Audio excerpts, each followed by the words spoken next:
Okay, a very good afternoon, Twitch fans. Hello once again from CaptNabs. I'm here with you once again for another live stream of my pilot's life career. This is season 3 now. We've moved on to a new airline from seasons 1 and 2. We are now flying for Air Transat. In case you missed the last episode, we are now an Airbus driver working for Air Transat. So very different from what I've done in the past, but I'm enjoying it quite a lot already. We did one stream. It went pretty well for the most part. Little false start the first time around, but we're going to try it again here today. And today we are doing something pretty exciting. CaptNabs today is going tropical. That's right, ladies and gentlemen. We are finally leaving the comfort of our home country of Canada, and we are going international. Our first flight international today is going to be from Vancouver, where the plane is parked right now, down to the Mexican resort city of Puerto Vallarta. And I'm not sure why it's doing that little bit of jumpiness there. That's something new that it never used to do before. That's very odd. Please bear with that. But at this point, as you can see here, we've got a pretty long flight ahead of us here. It's a good 4 hours and a bit to get down there. So we're going to go ahead and get this flight started because it's going to be a quick one. But I'm excited. It's a new place. It's a very new place. I've never been to Puerto Vallarta before.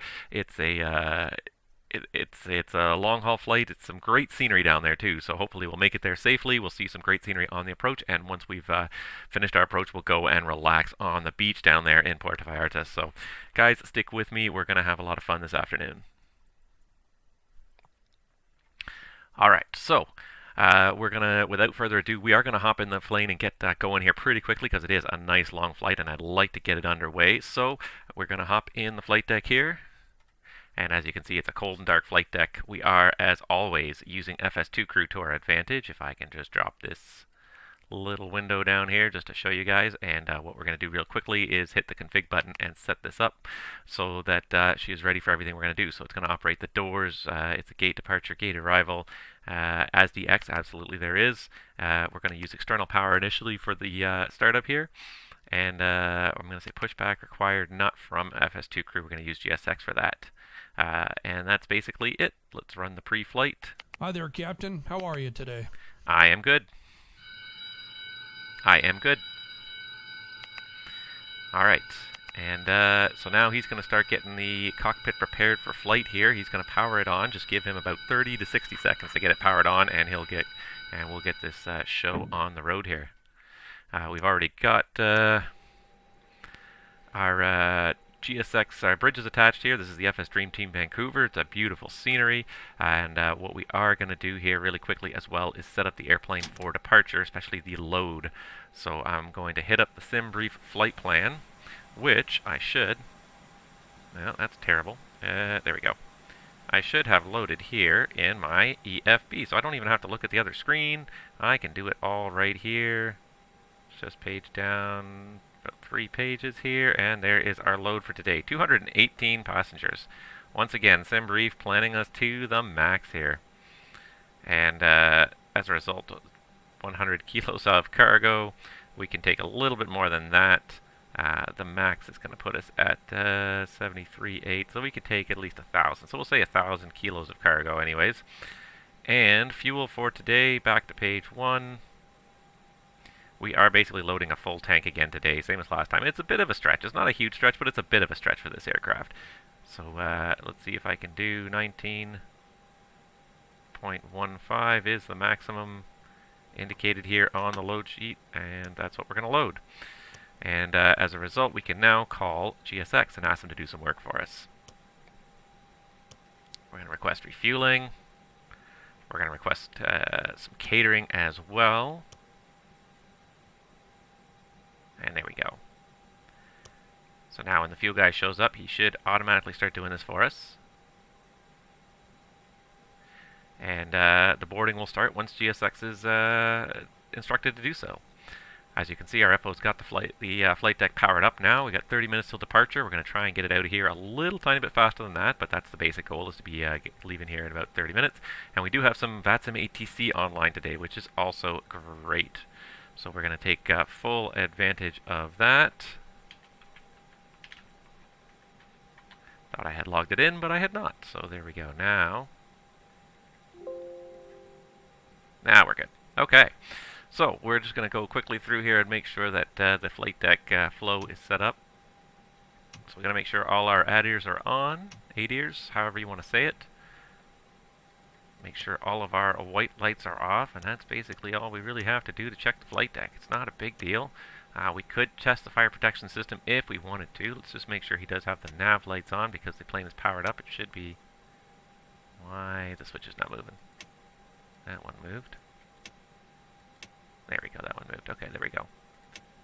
And we got that armed. We don't need any overhead lighting. Hopefully this should be an all-daytime flight. If you wanted to, you could, of course, test the fire protection system for each engine and the APU. Should see the lights, hear the horn, and see it as well come up on the ECAM system there. And that's basically it. We've got lights on. We're going to turn on the no portable electric devices. We're going to leave the seatbelts off because we haven't fueled yet. Once we fuel, we can turn those on. And that's basically it. We're ready to hop into the meat of potatoes of getting this plane underway here. Which one is it? It's not that one. I find that the MCP is always a little bit dark on this airplane. I always need to turn it up just a little bit there. All right. So now we are going to go ahead and, as always, we are going to use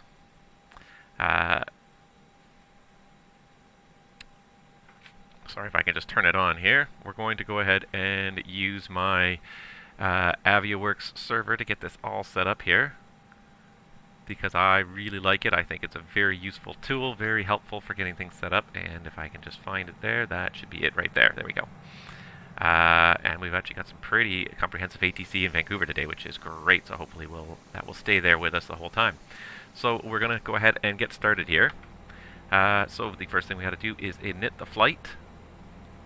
So we're going to be going from CYVR to MMPR, Puerto Vallarta, and we can either put it in ourselves or we can insert. Today I'm just going to do insert. So I downloaded this from SimBrief ahead of time, and this should all be there now, and we're going to still verify that all the lights are in there correctly. So we'll finish initting it, and when we get to the flight plan phase, rather than input the flight plan, we will simply verify that everything is set correctly. So Transat 118 is the airplane.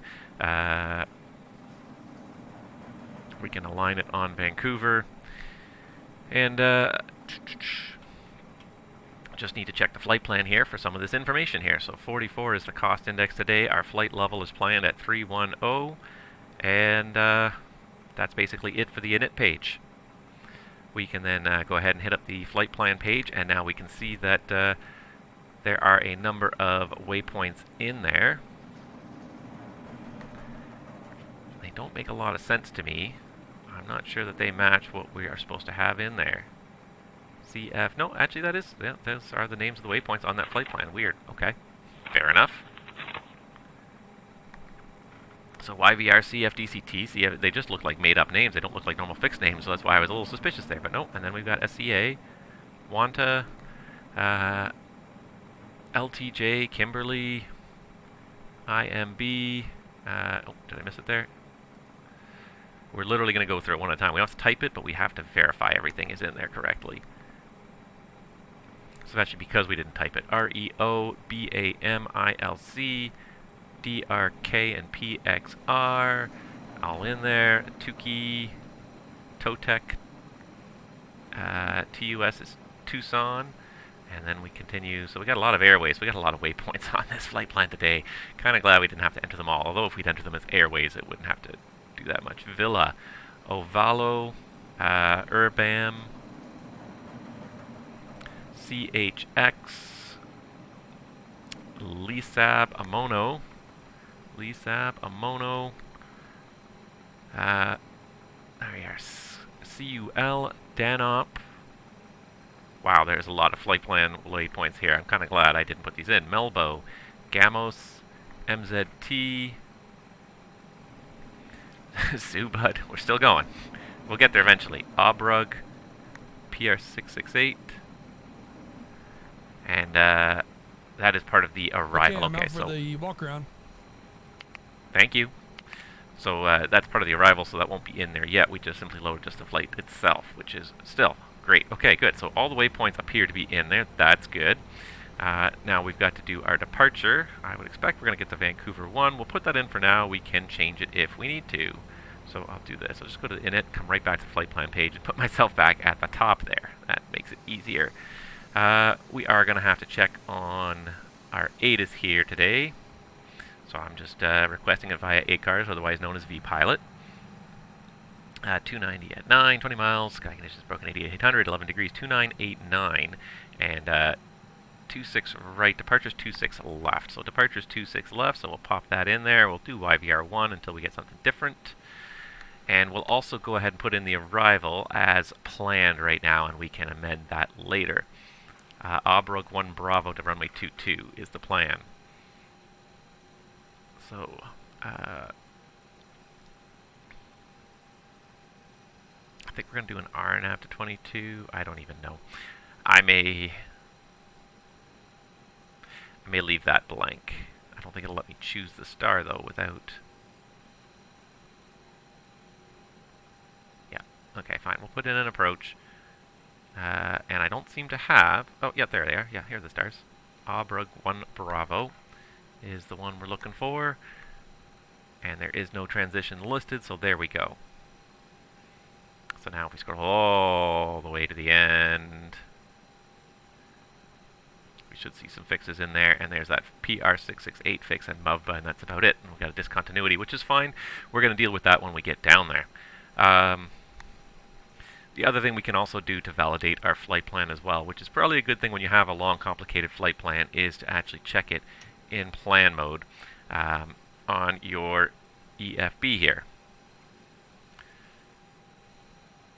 So again, we're going to go start at the start of the flight plan, and then we will page through our EFB. Sorry, I'm just looking. And what I should do is zoom out a little bit better so we get more of a sense of overall where it's taking us. There you go. So you can see it's at Vancouver. It is heading south, which is the way it's supposed to go. Put my finger on that button and it just goes south past a whole ton of waypoints. Just keeps on going south forever until we get to our destination. There's Puerto Vallarta. So it does look like it's more or less a straight line, which does sort of play into what we're doing here. So all the validation seems to check out on the flight plan. It looks good. So we're going to go ahead and return to the init page, page number 2 now, and finish initting this based on our flight plan information. The fuel truck has showed up and is already boarding fuel, I believe. Yep, he's already boarding it. And we're going to start boarding this stuff in just a minute here. So it looks like our ZFW today is 66,226 for the CFG, which I think is just the default CFG on this airplane, and it never changes unless you go and manually change it. So I may look into changing it in the future. For now, we're going to keep this easy. We're going to keep it right where it is. We're going to put our block fuel in there of 19.1 again, same as the previous time. And there we go. We're all initted. We just need performance data, and we're going to do a flap. We'll do a flap 2 departure just because we are a heavy aircraft today. So we'll do a flap 2 even there. V1 is still 152. VR is 154, so it's still pretty heavy.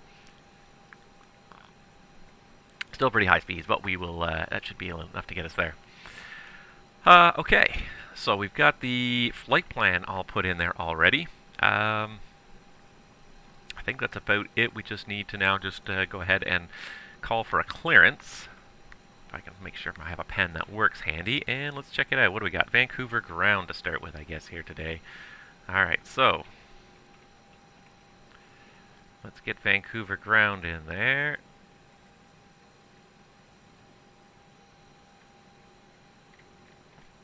Quite nice to have so much ATC on during the day. It's a little bit early in Vancouver, so I wouldn't have thought there would be this much, but hey, happy.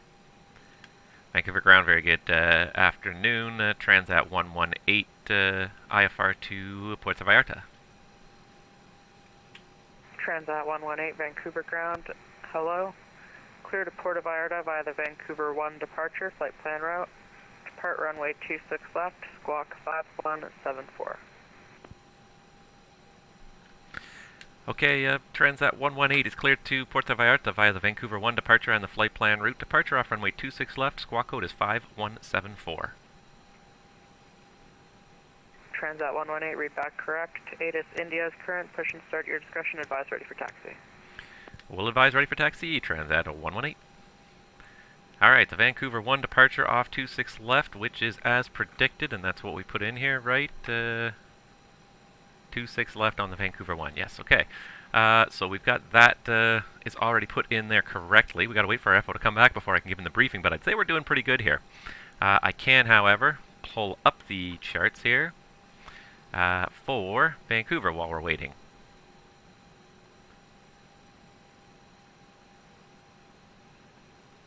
We probably don't need night mode anymore. Alright, so let's see if I can type in a filter. There it is. YVR. Nope. Does not like YVR. Let's just see if I type in Vancouver. There we go. Clip that. I'm back from the walk around. Everything looks good. Thank you. Alright, clip that one, and let's also look for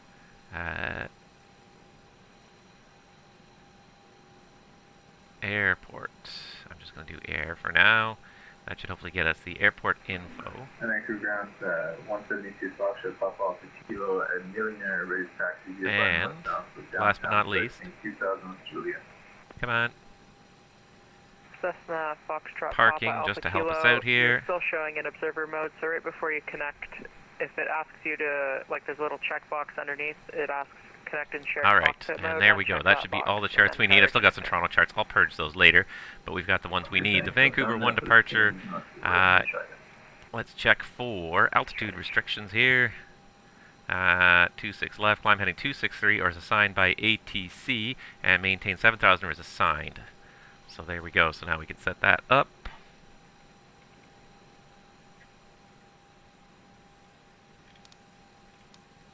Let's shove that in, 7,000, and it is supposed to be heading 268. We are in North America. What is the altimeter setting on information India there? I had Juliet. Hey, Captain. The agents want to start sending people out. Can we start boarding? Yes. Okay, I'll let them know. Alright, and they're going to start boarding now. 2989 on the meter. Okay, so not too much of an adjustment here. 2989. Now everything's boarding. People are boarding. You're going to see that number going up. The cargo's boarding. Everybody's boarding. Everybody's going to be happy. And I think that's about it. We've got the departure set up already, and we just got 7,000. We have 268. We could do it in runway heading mode, or we could do it with the FMS. The FMS should do it for us automatically here. It does say bearing 263, which is going to be a heading of 281. It's already compensated for the winds today.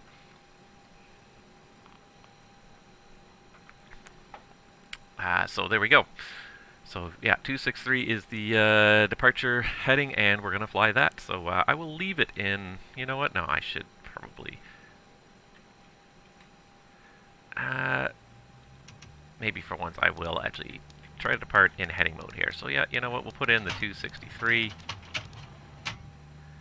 and I will manually switch it. We'll leave it in automatic VNAV mode. We'll just fly heading 263 manually. Alright, we're going to go back to ARC mode. Everything is initialized. And I think we're just about ready for a departure briefing. Are you ready for the departure briefing? Are you ready for the takeoff briefing? Ready? There we go.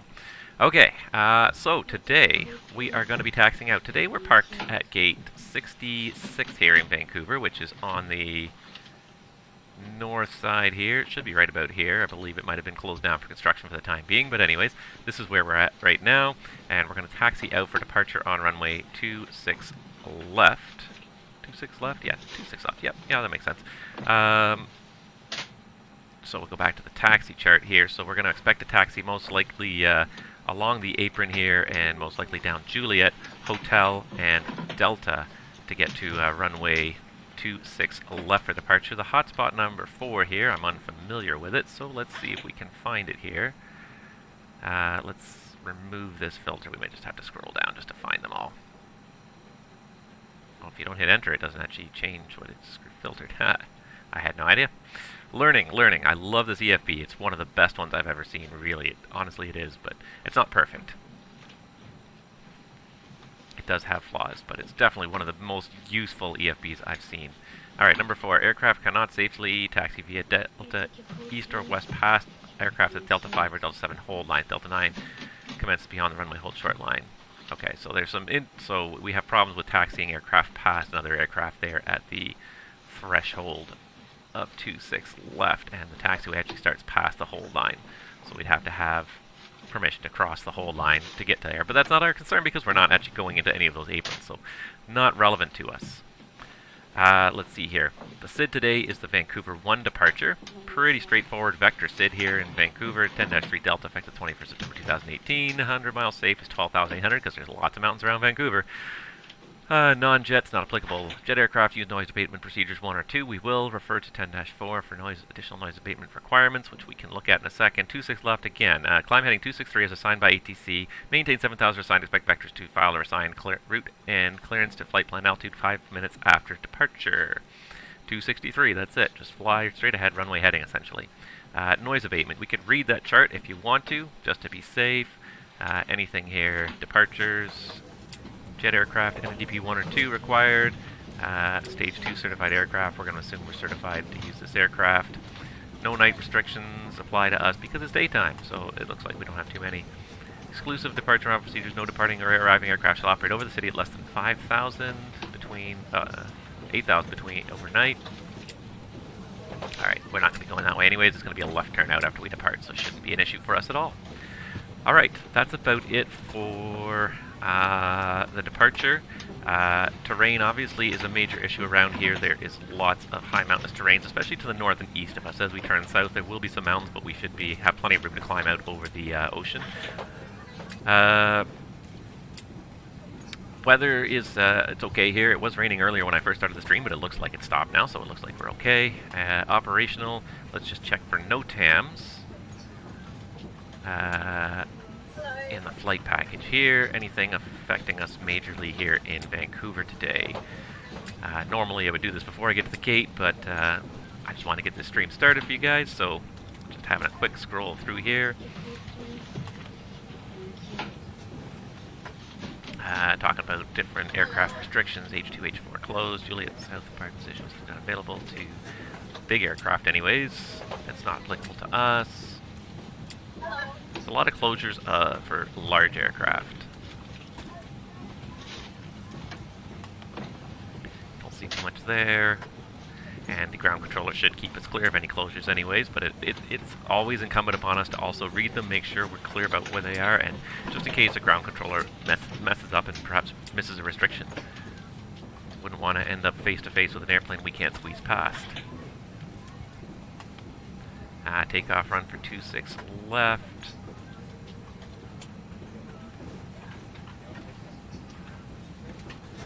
So there's intersection departures published there. We're going to just do the full length anyways today. And that looks like about it.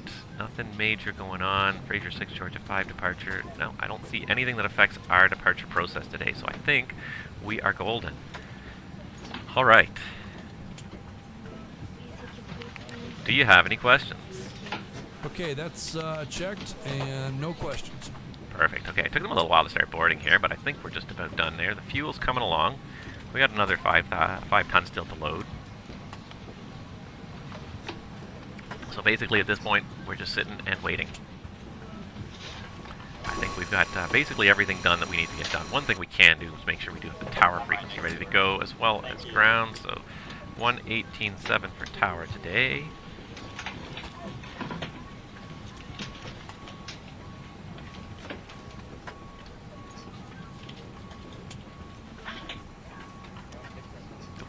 Yet. We just wanted the backup ready to go.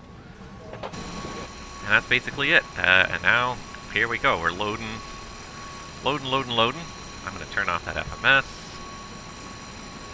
But now, we wait. We got everything pretty much done. I'm going to make sure I have my checklist handy for when this guy reads it to me. But the checklist basically do not start until we are basically almost ready to start engines here.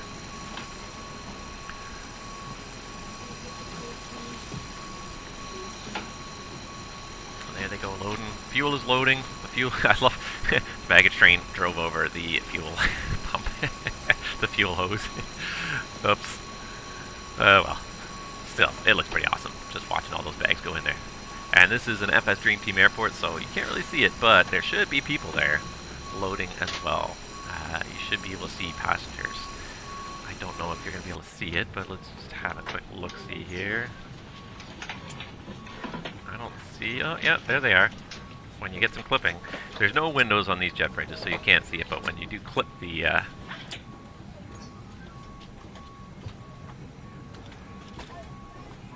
you go. You can see that there are people. They are getting into the airplane, which is just an interesting level, you know. Oh, there they go. They drove over the fuel hose. They're good. You know, it adds another interesting dimension. As you watch people, 216 people get in and out, it lends another level of credence to that you're actually doing something here. So, as I mentioned, this is, of course, the FSDreamTeam Vancouver. It is, I won't say it's dated. It's a little bit dated. There is some construction going on these days. They are, the expansion of this terminal, I think, is nearly done at this point. But, and I have heard that FSIM Studios is actually going to put out a much more updated version, because this version is dated, and I don't mean that as any disrespect. It just simply was put out quite a while ago, I think 6 or 8 years ago. So it's nice to see that some people are going to update it. I wonder if FSDreamTeam is going to be prompted to at least do a little update at the terminal extension there. This is a problem that all developers have, is that their work is never done. Airports are constantly changing, constantly being updated, constantly expanding. I feel pity for the developers, and I don't mean pity in a bad way. I feel, you know, I understand that they can only do so much with the with what they have available to them.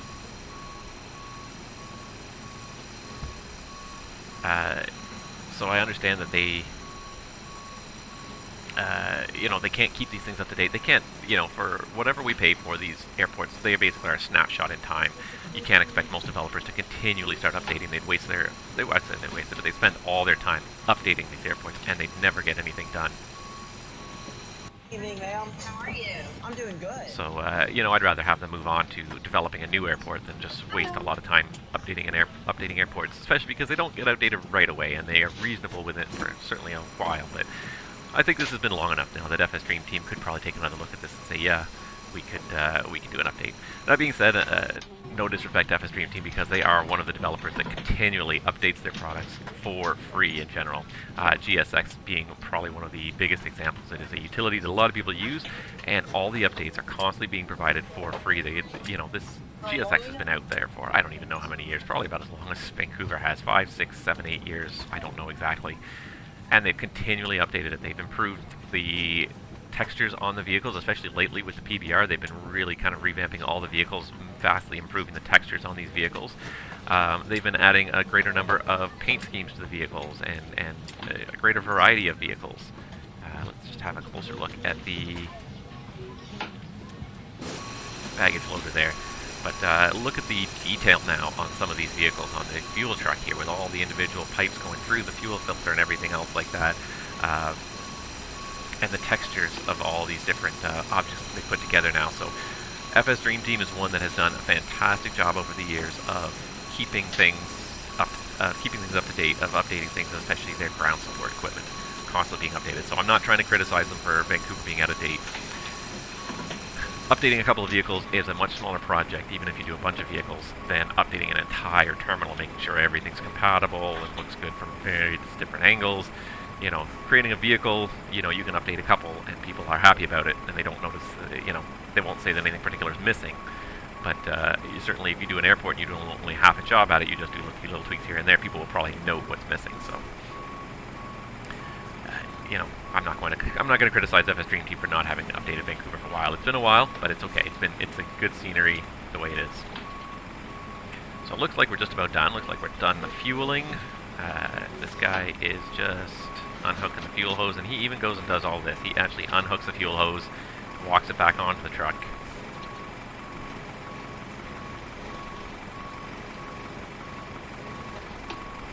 Hooks it back up to the truck, gets in the truck, and drives away. Like, the length of time these animations take is really quite something. I'd say we're just about ready to go here. We're still waiting for about 40 or 50 more passengers. So we'll probably take about another 4 or 5 minutes to finish loading them, and then hopefully we'll close up a couple minutes early and get out of here. Get this nice long flight underway. I'm super excited.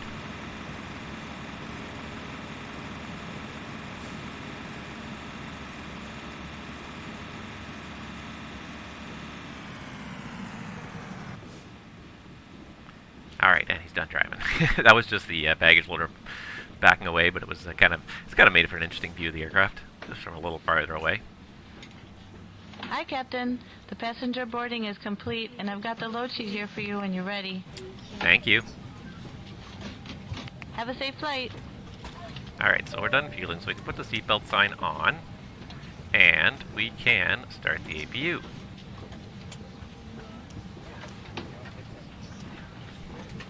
Just wait for the flap to open.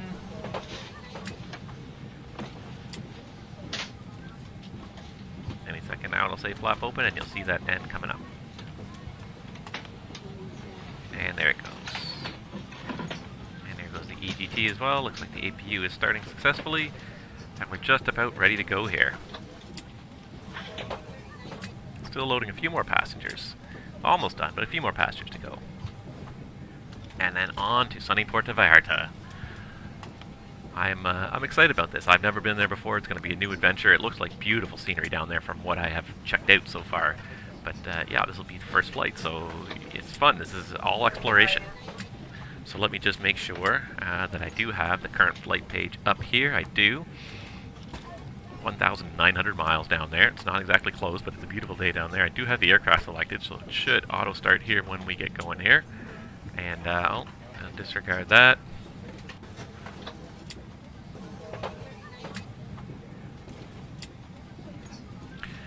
I do still use a Project Fly to help track some of my flights. And I have some other stuff to show you today as well. I'm going to wait till we're in cruise to show you guys, but there's some interesting stuff. I do want to talk about some stuff I want to show you as we get going here in cruise. Alright, boarding is complete. Hooray!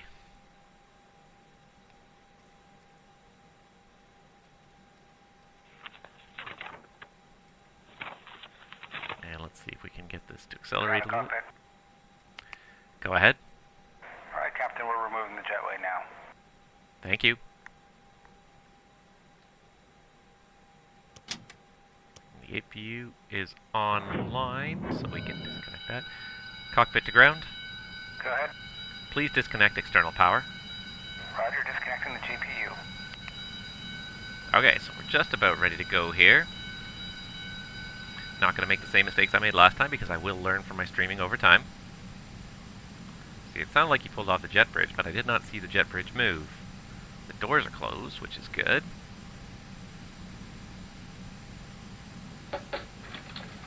Alright guys, everyone's seated. We're all buttoned up and ready to go in the back. Thank you. Captain, the GPU is now disconnected. If you need anything, just let me know. Alright, so it didn't auto-disconnect the jet bridge, but that's okay. So there goes our jet bridge. Alright, and let's just check. We do have 19 tons of fuel there. I think we are ready to go.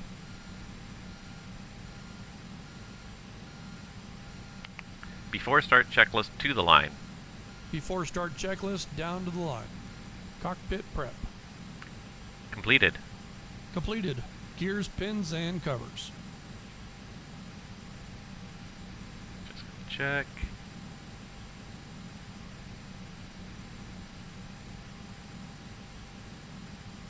I think the one thing I can do is make sure that they remove the chocks. I think there's a trigger.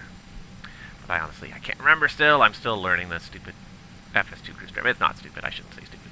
I'm still learning this FS2 crew script. There's a lot to it. And it's especially this, like, around the start that really kind of gets me here.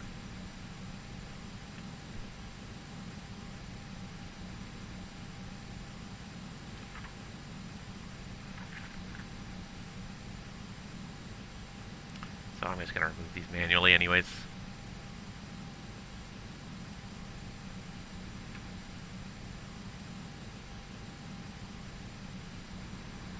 Ground 172 Removed. Kilo contract. Signs.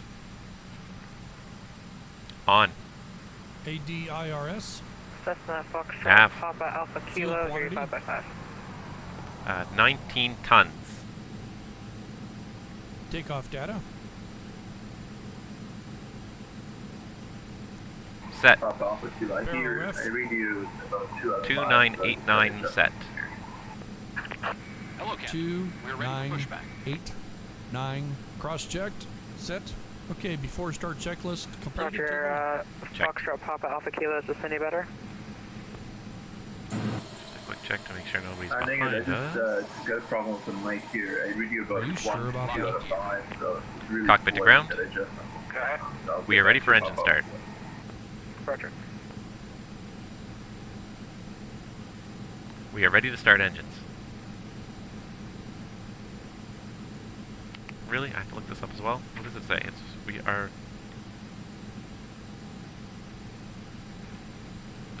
Yeah. Before start procedures. Okay. Departure check completed. Bypass pin inserted. Release parking brakes. Before start checklist below the line. Before start checklist below the line. Before start checklist below the line. Windows and doors. Closed. Closed. Beacon. On. Thrust levers. Idle. Parking brake. Set. Before start checklist complete. Cockpit to ground. Go ahead. Release We are ready for brakes. engine start. Okay, all the doors and hatches are closed. The beacon is rotating. Engine intakes are clear. The chocks have been removed. You're clear to start all engines. Commencing push. All engines clear. Start at will. Alright, here we go.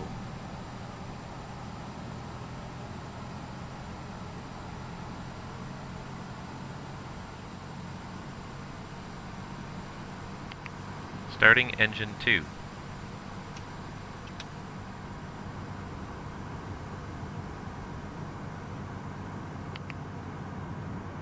And here we go, guys. Another leg underway, burning tons of gas today. It's going to be a nice long flight, but we'll be happy to get it done.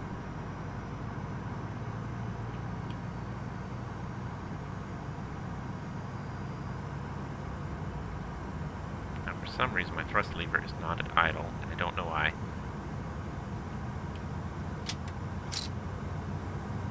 So I'm going to have to do something about that right now. We'll just let the push finish here. Actually, we may just have to just stop it halfway through the push here, just for a second here.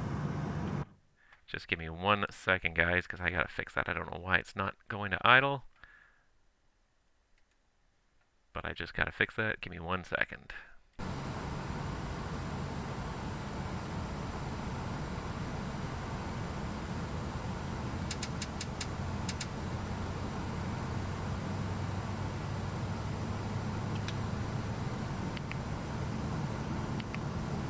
Set parking brakes.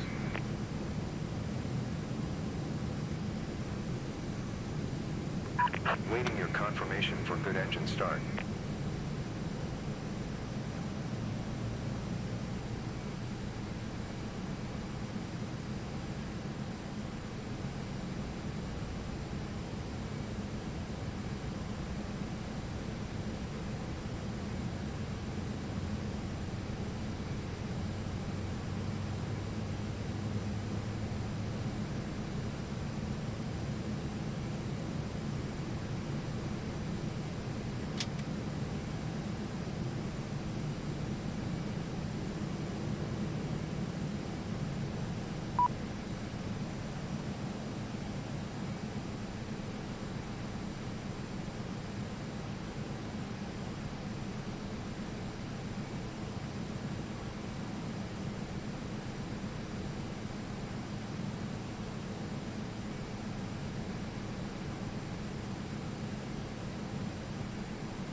Unlocking gear.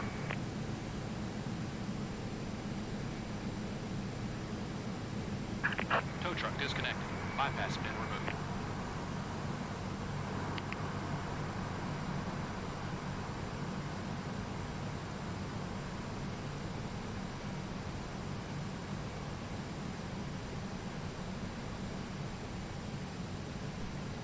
Cockpit to ground. Go ahead. You're cleared to disconnect and go to hand signals. All right, y'all have a safe flight. Vancouver, good evening, WestJet 422. WestJet 422, go ahead. We are currently requesting a flight clearance to Kelowna. After start procedures. Check. WestJet 422, Vancouver ground, hello. Clear Flaps to the 2. Kelowna Airport by the Vancouver 1 departure flight plan route. Departure runway 26 left, squawk 5110. All right, we are clear to the Kelowna International. After Vancouver start 1 Delta checklist. departure, 26 Okay, left, after start 5110 on squawk. Anti-ice. WestJet 422. WestJet 422, off. read back correct. Data Decam sleep as status. current, push and start at your discretion, advise ready for taxi. Checked. We advise Extreme. WestJet 422, thank you. 1 upset. Rudder trim. 0. After start checklist complete. Flight control check. Ready? Full up. Full down. Neutral. Full left. Full right. Neutral. Rudder. Full left. Full right. Neutral.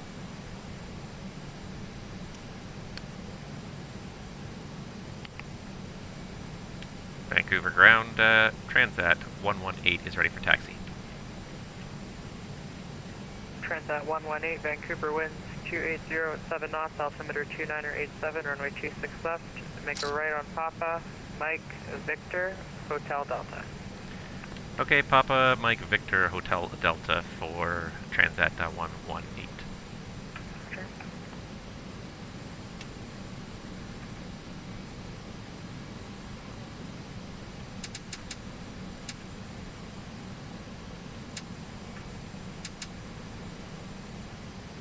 Transat 118, just verify your squawking mode, Charlie. We'll confirm that, Transat 118. Hopefully that did it. No.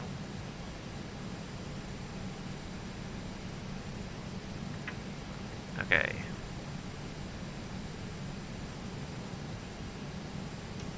That's fine. There we go. I could have sworn I checked the ASDX button, but he did not like it apparently. Alright, so left turn on Mike, Victor. I didn't actually say. All clear on the left. Check. White 26 left. Clear on the left. White 26 right. Clear on the right. Clear line 26 right, Air 1185. Alright, so we're looking for Victor. I asked for ASDX and my FO did not turn on the transponder when instructed. Okay. Alright, so sorry about the silence there, guys. Yeah, for some reason the calibration had shifted on my throttle quadrant. I don't know when or how because I haven't touched the settings, but that's why I had to take that. I recalibrated it, and now it seems to be working correctly. Flight deck. Okay, thanks for letting me know. Captain, the captain is secure. Checked. Alright, so this is Juliet, so the next left turn will be Mike, and just a quick check to make sure that we do have, yes, N flight. So this flight is now active here on the way to Puerto Vallarta. So I just want to make sure that that is active and is logging our flight before we get underway here.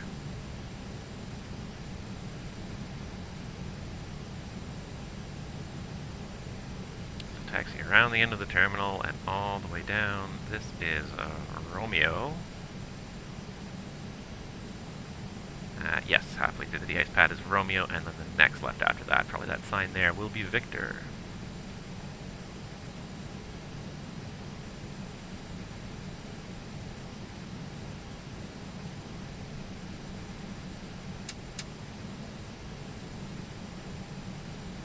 I hear other airplanes, I don't see any of them yet.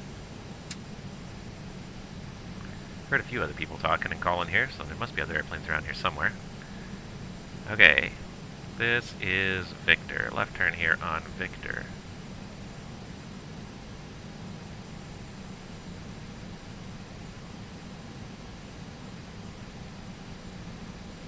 And one thing I did do this time, but the FO did do it for me, he did trigger the auto brakes to max, which is good.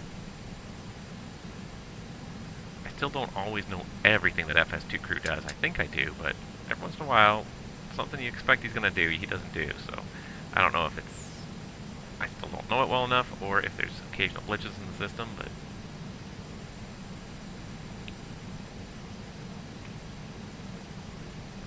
give her a little more power and get out of here.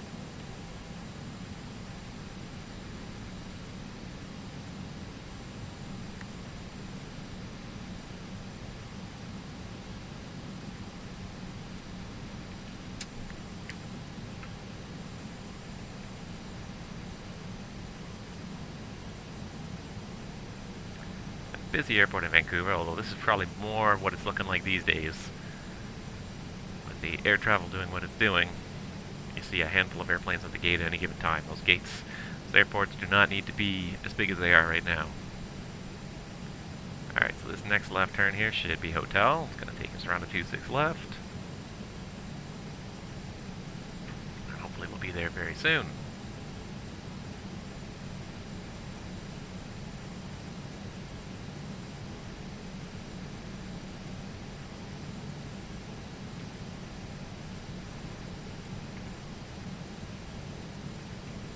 There's one airplane sitting there. Now, is that a real airplane, or is that, that looks to me like that's probably a, firefighter's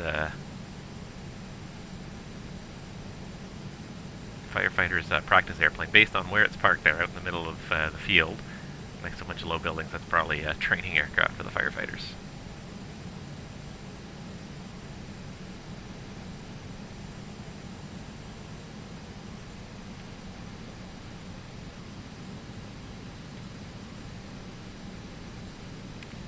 Alright, let's get some checklists out of the way. Before takeoff, checklist to the line. Before takeoff checklist down to the line. Flight controls. Checked. Checked. Flight instruments. Checked. Checked. Briefing. Confirmed. Flap setting. Config 2. Config 2. V1, VR, V2 flex temp. This is Checked. V1 152, VR 154, V2 155. Flex temp is 41 degrees. V1 is 152. V rotate is 154. V2 is 155. And for the flex temp, we have 41 degrees. ATC. Set. ECAM memo. Takeoff, no blue. Before takeoff checklist complete to the line. And Tower, Air Canada 1185, we're off on Mike 4, we're going to switch over to ground. Canada 1185, contact ground 12047, good day. Did I switch to tower? I didn't even realize I switched to tower. Checked. I thought that guy was on the wrong frequency, but no. And Vancouver ground, good afternoon, Air Canada 1185 on Mike 4, parking at gate 46. I did not even know Canada that I was 1185, Vancouver switched to ground, tower. welcome to Vancouver, taxi to gate 46 via Mike, Juliet, apron at your own discretion. Mike Juliet, apron my discretion, Air Canada 1185, thanks.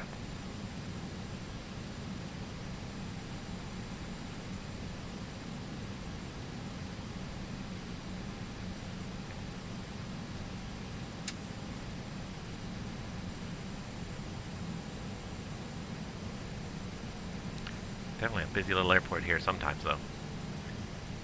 Nice to have all the WestJet CTC. 422, it looks like you're taxiing to runway 26 right. Would you like that? Sorry about that, sir. Yes, now we prefer 26 right, please. Oh, if we could have got Alright, 26 WestJet right, we'd be off the ground 422, already. Roger.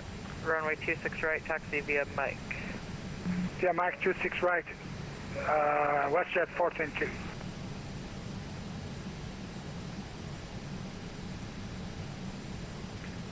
cargo ramps. Down there's the general aviation and the small stuff over there. WestJet 422, Mike 9er is currently closed, so you're going to need to take runway 26 right at Mike 7. That'll be your next left. Next left, thank you. Mike 7 will be, sir.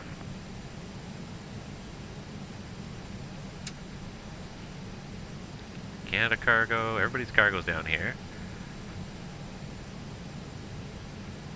How far do we have to go to get to this runway? We're getting there. Vancouver Delta, correction, WestJet Challenger 422 maybe over there? Mike 9er, we're ready for takeoff.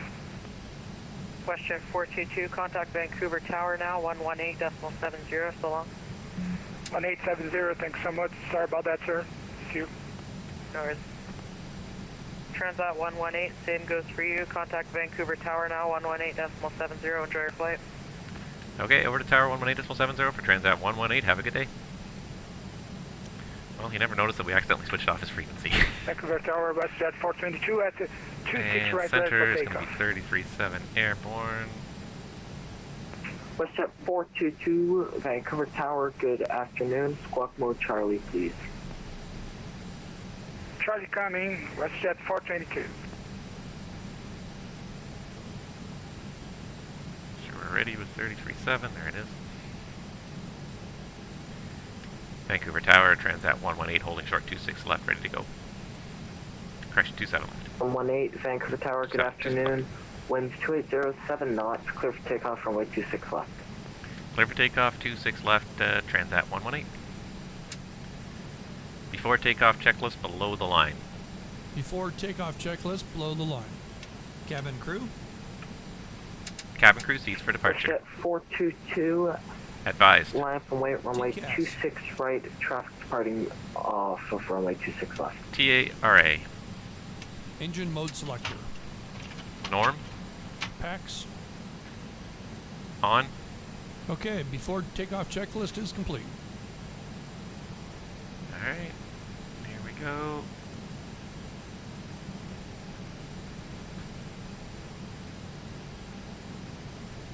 WestJet 422, line up and wait, runway 26 right.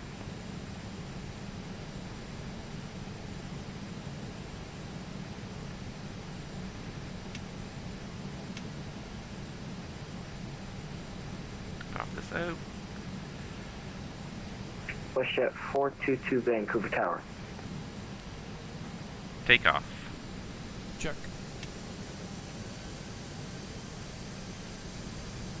Down the bottom corner, the top. There, that's a little more natural. Check thrust. Thrust set.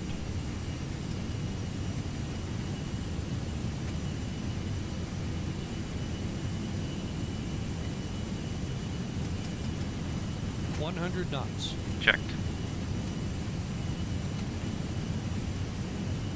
Vancouver, WestJet 422, ready to go. V1. Rotate. WestJet 422, standby. Standby 22. Positive rate. Gear up. Gear up. Vancouver Tower, pop off, kilo, golden shirt, 26 left, ready to departure north. Last aircraft calling Vancouver Tower, standby.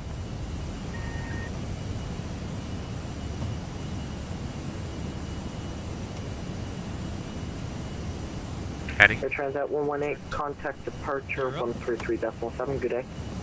Departure 133.7, Transat 118, good day. Autopilot on. Last aircraft calling Vancouver Tower, go ahead. And 172 Papa Alpha Kilo, holding short 26 left, ready for departure. Cessna Pop Out Kilo, word. Power set.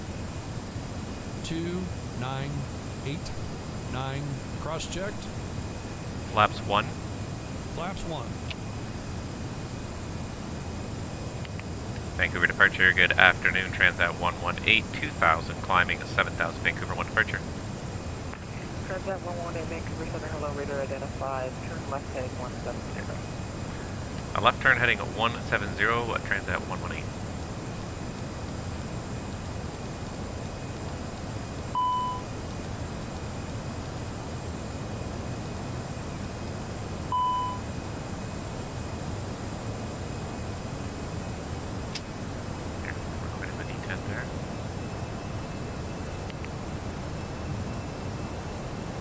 Flaps up.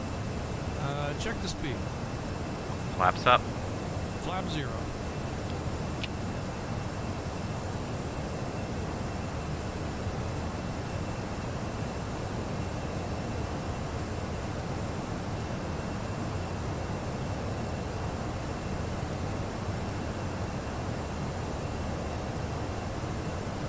Alright.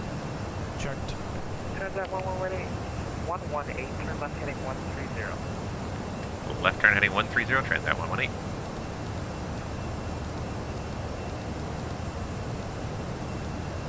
Heading 130.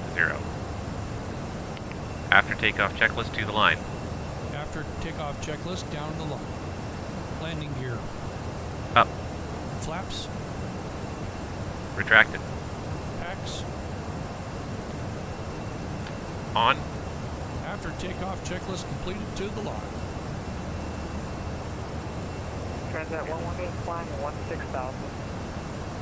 Climb 16,000, Transat 118. Departure WestJet 422, passing now 2,005, correction, 2,200, climb to 5,000.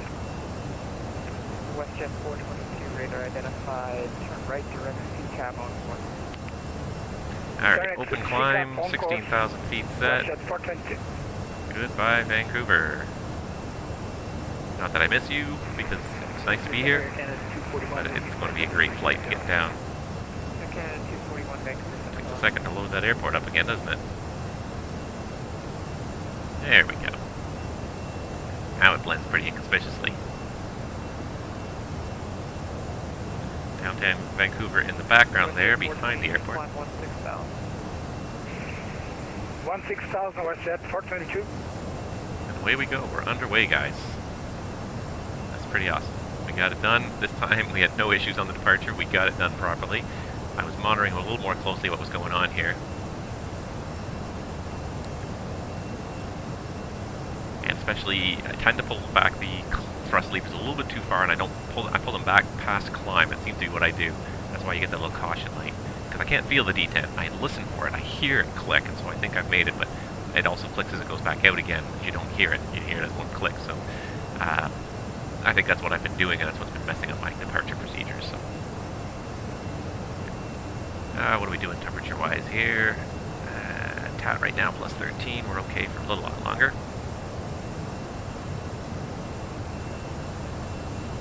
And now, unfortunately, you're losing those beautiful mountains underneath the clouds.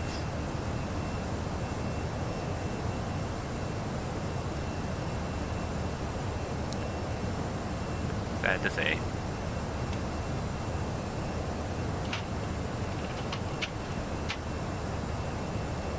Okay, so we have 10,000, we got lights off.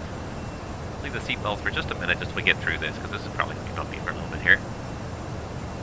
That's way too many airports. Let's do VORTME if it's a little better. Alright, so now she's accelerating. We're above 10,000. She's accelerating to climb at 340. Holy moly, it better be pretty smooth if we're going to be climbing at 340. Apparently, it wants to get there. The plane is in a big hurry to get there.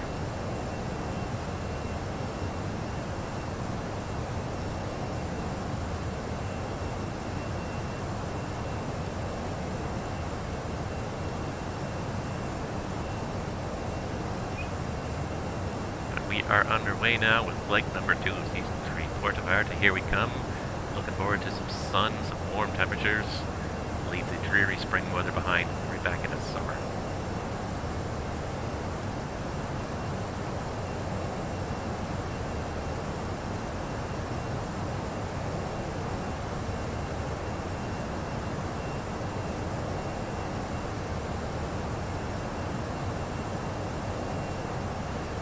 Tell you, 340 knots. She's not going to climb particularly quickly. Let's see what she gets here. It's not too bad. We're getting almost 2,000 feet per minute. I didn't think we get that much at. That 118, direct to Seattle.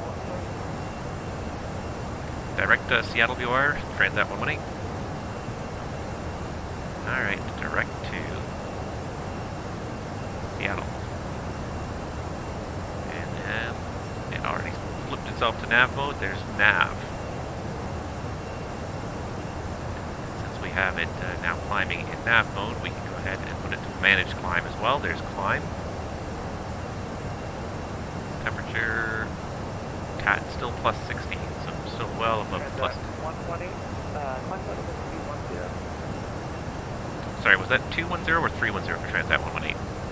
Transat 118, climb flight level 310. Climb flight level 310, Transat 118, thank you. WestJet 422, just confirm your direct decab.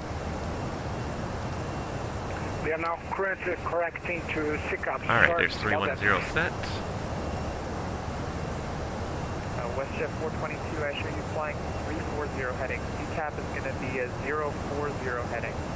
Yeah, we are correcting to 040, WestJet 422. WestJet 422, climb flight level 250. Flight level 250, WestJet 422. 3 Sierra Bravo descend 1-3000, the Victoria altimeter 2987. Down to 13000, 3 Sierra. Victoria should be just off our right side. I think I just passed it already, but just underneath those clouds somewhere. Pity we got as many clouds as we do. That's okay.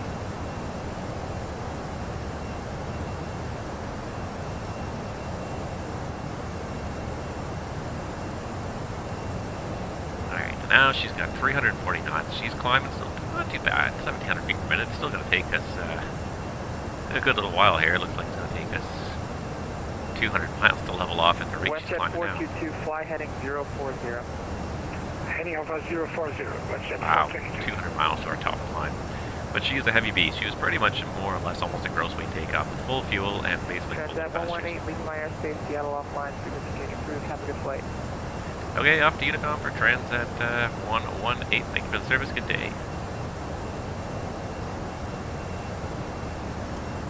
And unfortunately, there goes our ATC. Seattle's not online, so we're done. We're leaving Vancouver's center to the south. And that's it.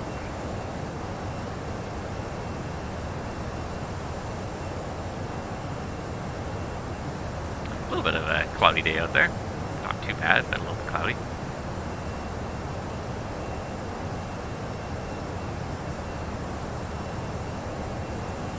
Hopefully we'll be on top of it soon enough. We're going to start putting the anti-ice on soon here. A little bit colder. We're going to put on that anti-ice. Just keep anything from freezing up in the engines.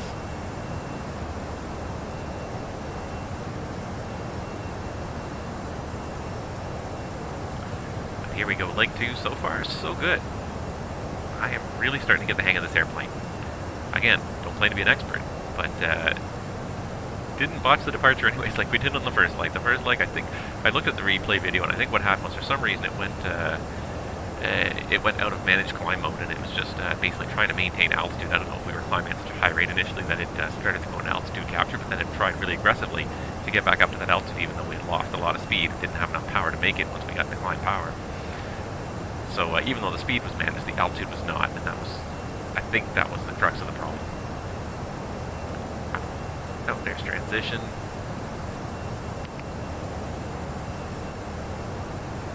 After takeoff checklist below the line. After takeoff checklist below the line. Aero ref. Standard set. 2989 set. After takeoff checklist is complete. Passing 17,000.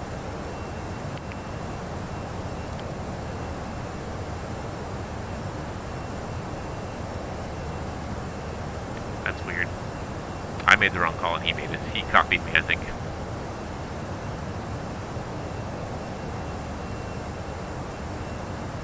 He may never finish this call. Set standard. Standard cross-checked. Alright, passing flight level 200. Okay, hopefully that'll reset the logic for the way back down again. I meant to say set standard, but he heard me say set 2968 and that's standard. So he interpreted it as the 2968, which meant he thought we were going down, not up. That's why he had said 17,000, because he was looking for the next altitude below where we were, not above. Oh well. We will get there. Alright, now it looks like we're above most of the cloud layers, which is good. Should be well above most of the terrain. Highest terrain around here is 13.6 on our screen, so that's good. We're going to fly almost right over Seattle, but you may not see much out there just with the clouding today. There's the 200 checks. But yeah, we are on our way, guys. Another leg underway. It's going to take us 200 miles to climb to cruise. I may not wait to cruise to commentate comment on various things, but I have some interesting stuff to talk about today. One thing that kind of bugs me a little bit, and then something, before I do that even, something really neat I want to show you guys. Something that I've been playing with a little bit the last couple of days, the last couple of weeks, I guess. You may or may not be aware of it, but I wanted to give you guys a heads up, show you what it is, show you what it's all about. So we're going to go ahead and go seatbelts off, because now we're well up above the clouds there, and I don't think it's going to be too rough. I think we're going to have a pretty smooth ride from here on down. Crossing the Sound, and we're going to be over Seattle in about 50 miles, not even. See here, Seattle, we're going to reach it in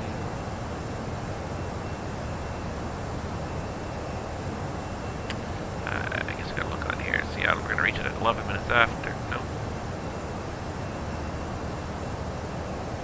What's the time right now then? What's the time right now? Oh, there's the time. 20:04. I'm confusing with my Boeings, I think. It's about 5 minutes we'll be overhead Seattle.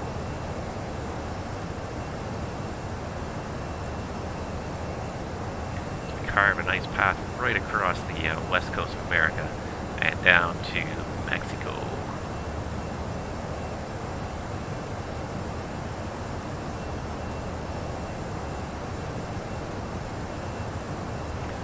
Can do as well. Let's just check on progress on our flight here. So right now we're showing arriving in Puerto Vallarta at midnight 17 Zulu. I believe that'll put it about 7 p.m. local time. Hopefully it should still be nice and sunny down there. 4.5 estimated fuel on board. I believe that's going to be okay. Let's just have a quick look at our flight plan here. I don't recall what the reserve fuel was offhand, but the reserve fuel, we're looking at about 3,000, just over 3,000 reserve fuel. So we got about a ton extra. So probably about 20 minutes of extra fuel to deal with when we get there. Hopefully we will not need it. The weather's supposed to be beautiful when we get down there, so I don't anticipate us having any problem getting in there. And we'll drop off all these passengers in the back, and they'll have a nice sunny vacation. And we will also spend a week down there before we resume our next leg back to Toronto. So it'll be Puerto Vallarta direct to Toronto next one. Again, it'll be a pretty long leg. I think it's going to be a bit of a stretch in this airplane. Maybe I should have brought the 3.7 instead of the 321 for these legs, but I would have thought that the 321 could do it reasonably, and it's doing it, but it's not leaving much margin. We're taking off with gross fuel, and we have 10 to 15 minutes of extra fuel, maybe 20 at the most. So, to me, cutting it fairly tight on the fuel. Wish we had a little bit more extra than that. That is probably the Seattle scenery starting to load there.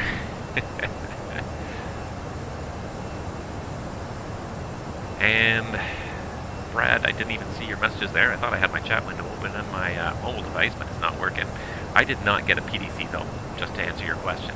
I did not see a PDC come in at all. I didn't even think to ask for one, honestly.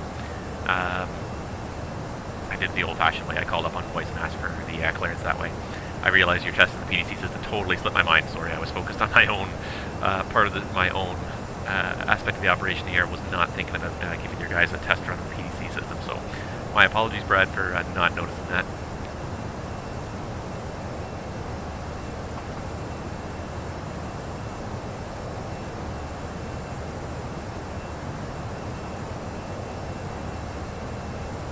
Alright, so now we're coming up over Seattle here.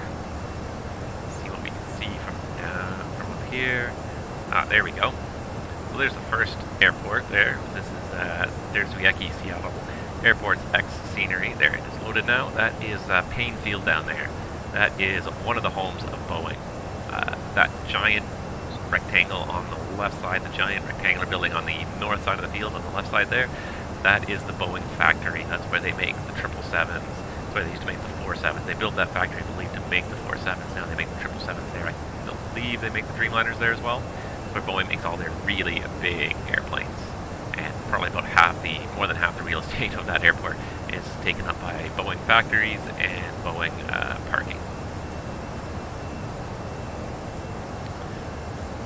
And then as we come down further here, basically up ahead, you can just see over the nose of the aircraft, you can see downtown Seattle.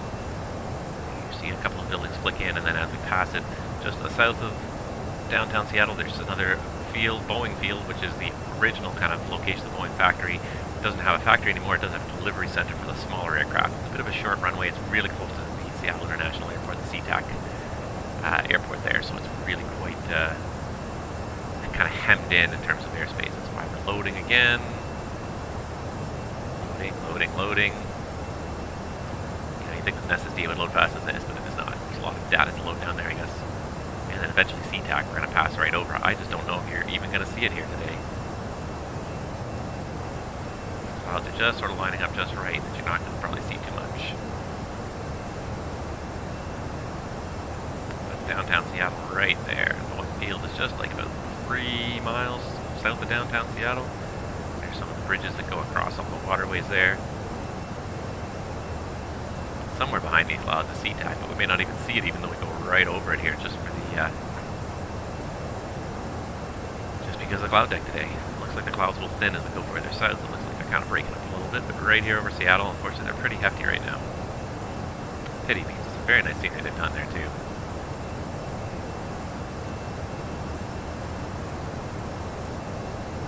Pretty much right overhead.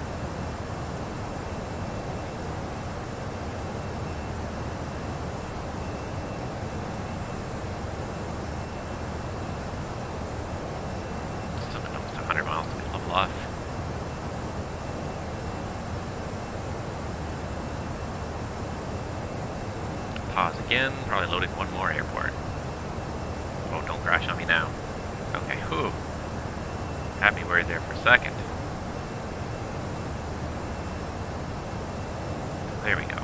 Starting to see somewhere under here. Should be SeaTac. I think we're going to go right over it, right?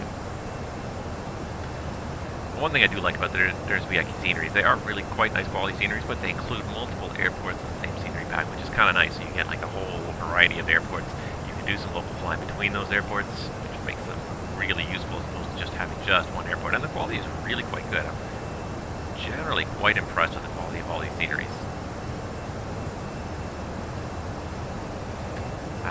I was not impressed with the one that didn't impress me was Newark. And the reason was I felt the building textures were very...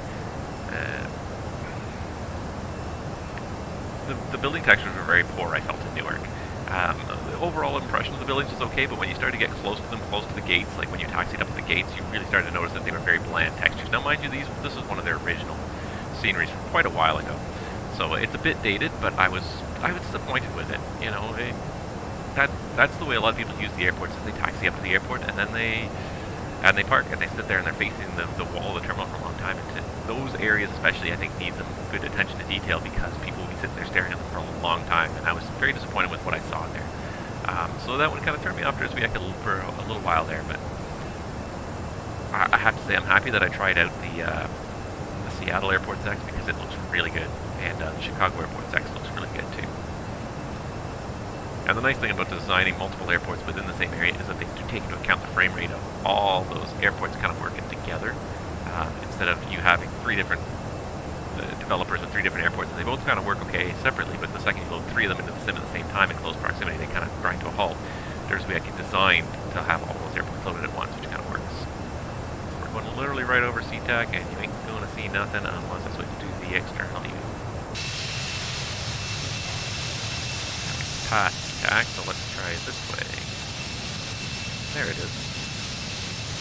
So there's Boeing Field over there, and there's SeaTac perfectly hidden behind a cloud. Of course.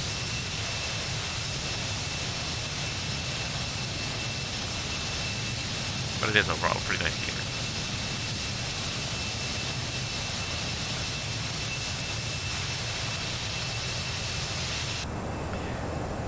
Not too bad on the frame rates usually. I think part of the problem that's grinding away here is just the because I'm so high up, you can see all the airports at the same time, so we've loaded them all even though we're quite far out. That's what's making for a bit of a grind there.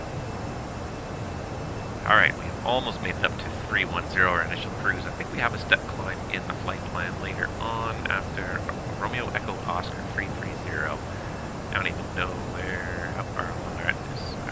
Our EO's not too far along there, so we'll hit it. There it is, just coming into range there at about 360 miles. So about an hour before we do our step climb to 330, just to save a little bit of gas once we get a little lighter.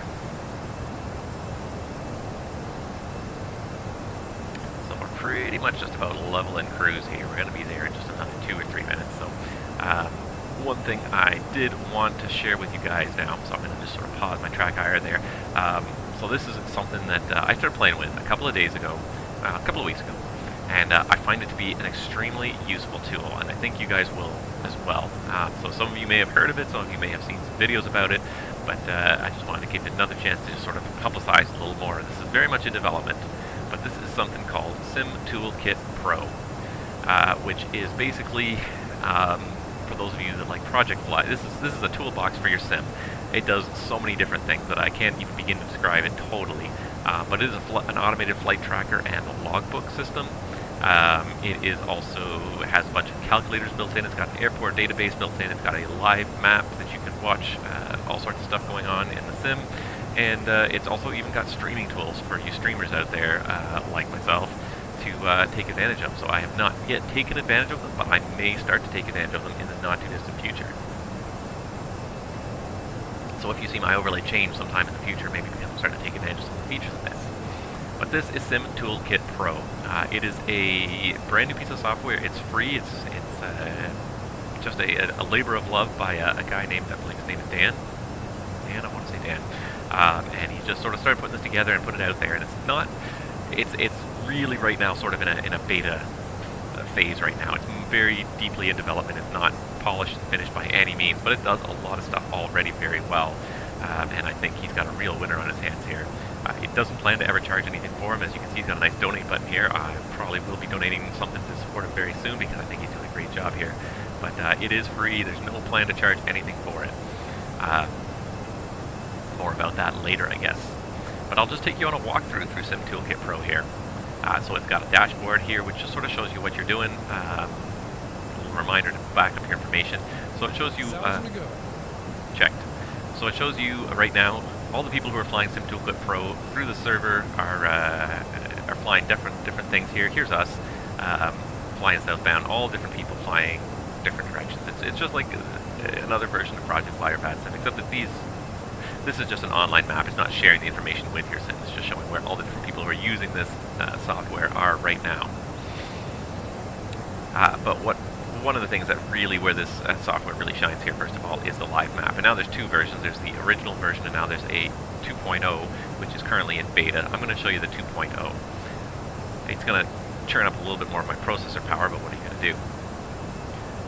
So this is an interactive real-time map of your sim, of where you are, and you can layer all sorts of different stuff on here. So all these other airplanes are VATSIM airplanes. I like VATSIM. I fly VATSIM, so the green planes are VATSIM airplanes. The blue planes here are other SimToolKitPro airplanes that maybe are not logged on VATSIM.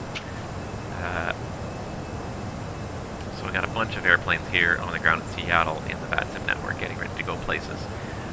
You can also see that we've got a weather overlay here. So the current weather radar is overlaid, not much along our route, but boy, there's a lot of rain out to the east here. So that's really neat. You can see as well the VATSIM ATC is also currently overlaid on here. That's an option. All of this is, the one nice thing that's really great about this is it's all optional. You can determine what you want to include on here. I don't include IVAO because I don't generally fly IVAO, but I could. I could put it up there, and now red airplanes are IVAO airplanes, and that sounds like we just leveled off. Yeah, pretty much leveled off there, 310. So now you can see all the people who are on IVAO instead of VATSIM. So whatever network you prefer, you can put them on there. It kind of adds just a little bit of depth. You can have the precipitation. You can turn it on and off. You can turn on and off the day-night cycle here. So here's night slowly working its way across the world here. So you can see, roughly when you're going to hit sunset, sunrise. You can turn your flight plan on and off. FIR boundaries. Right now they don't have the database uploaded, but it looks like they are going to have airports and VORs and NDBs able to be turned on here. Different networks are supported: Pilot Edge, FS Cloud, POSCON. POSCON will be supported in the future. It's grayed out right now, but this is brand new. This is brand new in like the last week or so. This is version 2 of the online map, of the live map. So a lot of stuff is still kind of being worked on. It's not up to date, and there's warnings all over that says exactly that. But overall, it's a really nifty system. One thing you can, of course, do is turn on, I don't have it turned on right now, is follow me. You can even change the background if you like. So you can have satellite. And it's just following me across the mountains here. The one thing it does with the follow me is it doesn't auto zoom, which I don't like right now, so I'm going to turn off the follow me. But you can do it if you like. That's the nice thing, is it's totally customizable to however you want to use your map. So there we are. Looks like we're going the wrong way now. The airplane facing backwards. Obviously there's issues still. It's a brand new system, but overall pretty good. You can see, you can zoom in, various levels of zoom. You can see it leaves a breadcrumb trail, so it shows you where you've been. And it shows in blue the flight plan, in green it shows the actual track you've taken. So you can see we flew past the Seattle DOR. We didn't fly directly over it because we just rounded out that corner a little bit.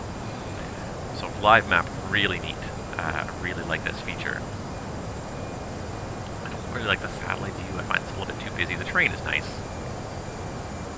Now I don't know how to get it to turn again. Oh, never mind. I just figured it out. Right click. Literally just figured it out. Right click. Shows me how to turn. It turns it for me. But there you go. So there we are now making progress. This is terrain. This is a lot nicer. I kind of like this better than the satellite view. But nice thing is you can pick how you like to use it. So that's one of the big major features of this is the live map and all the different things you're capable of layering on here. You can also do flight planning. I'm not going to show you too much of it right now because we have a flight in progress, but you can generate your own flight, type in your information, put in a route, it will draw it on the map for you, show you all the fixes, information about them. You can pre-file your flight plan on the various networks from here, or you can load directly from SimBrief, or you can file through SimBrief, you can file it through here however you want. You can load from a PFPX briefing package as well. So all the other major things we support is very flexible in terms of how you can get the data in here.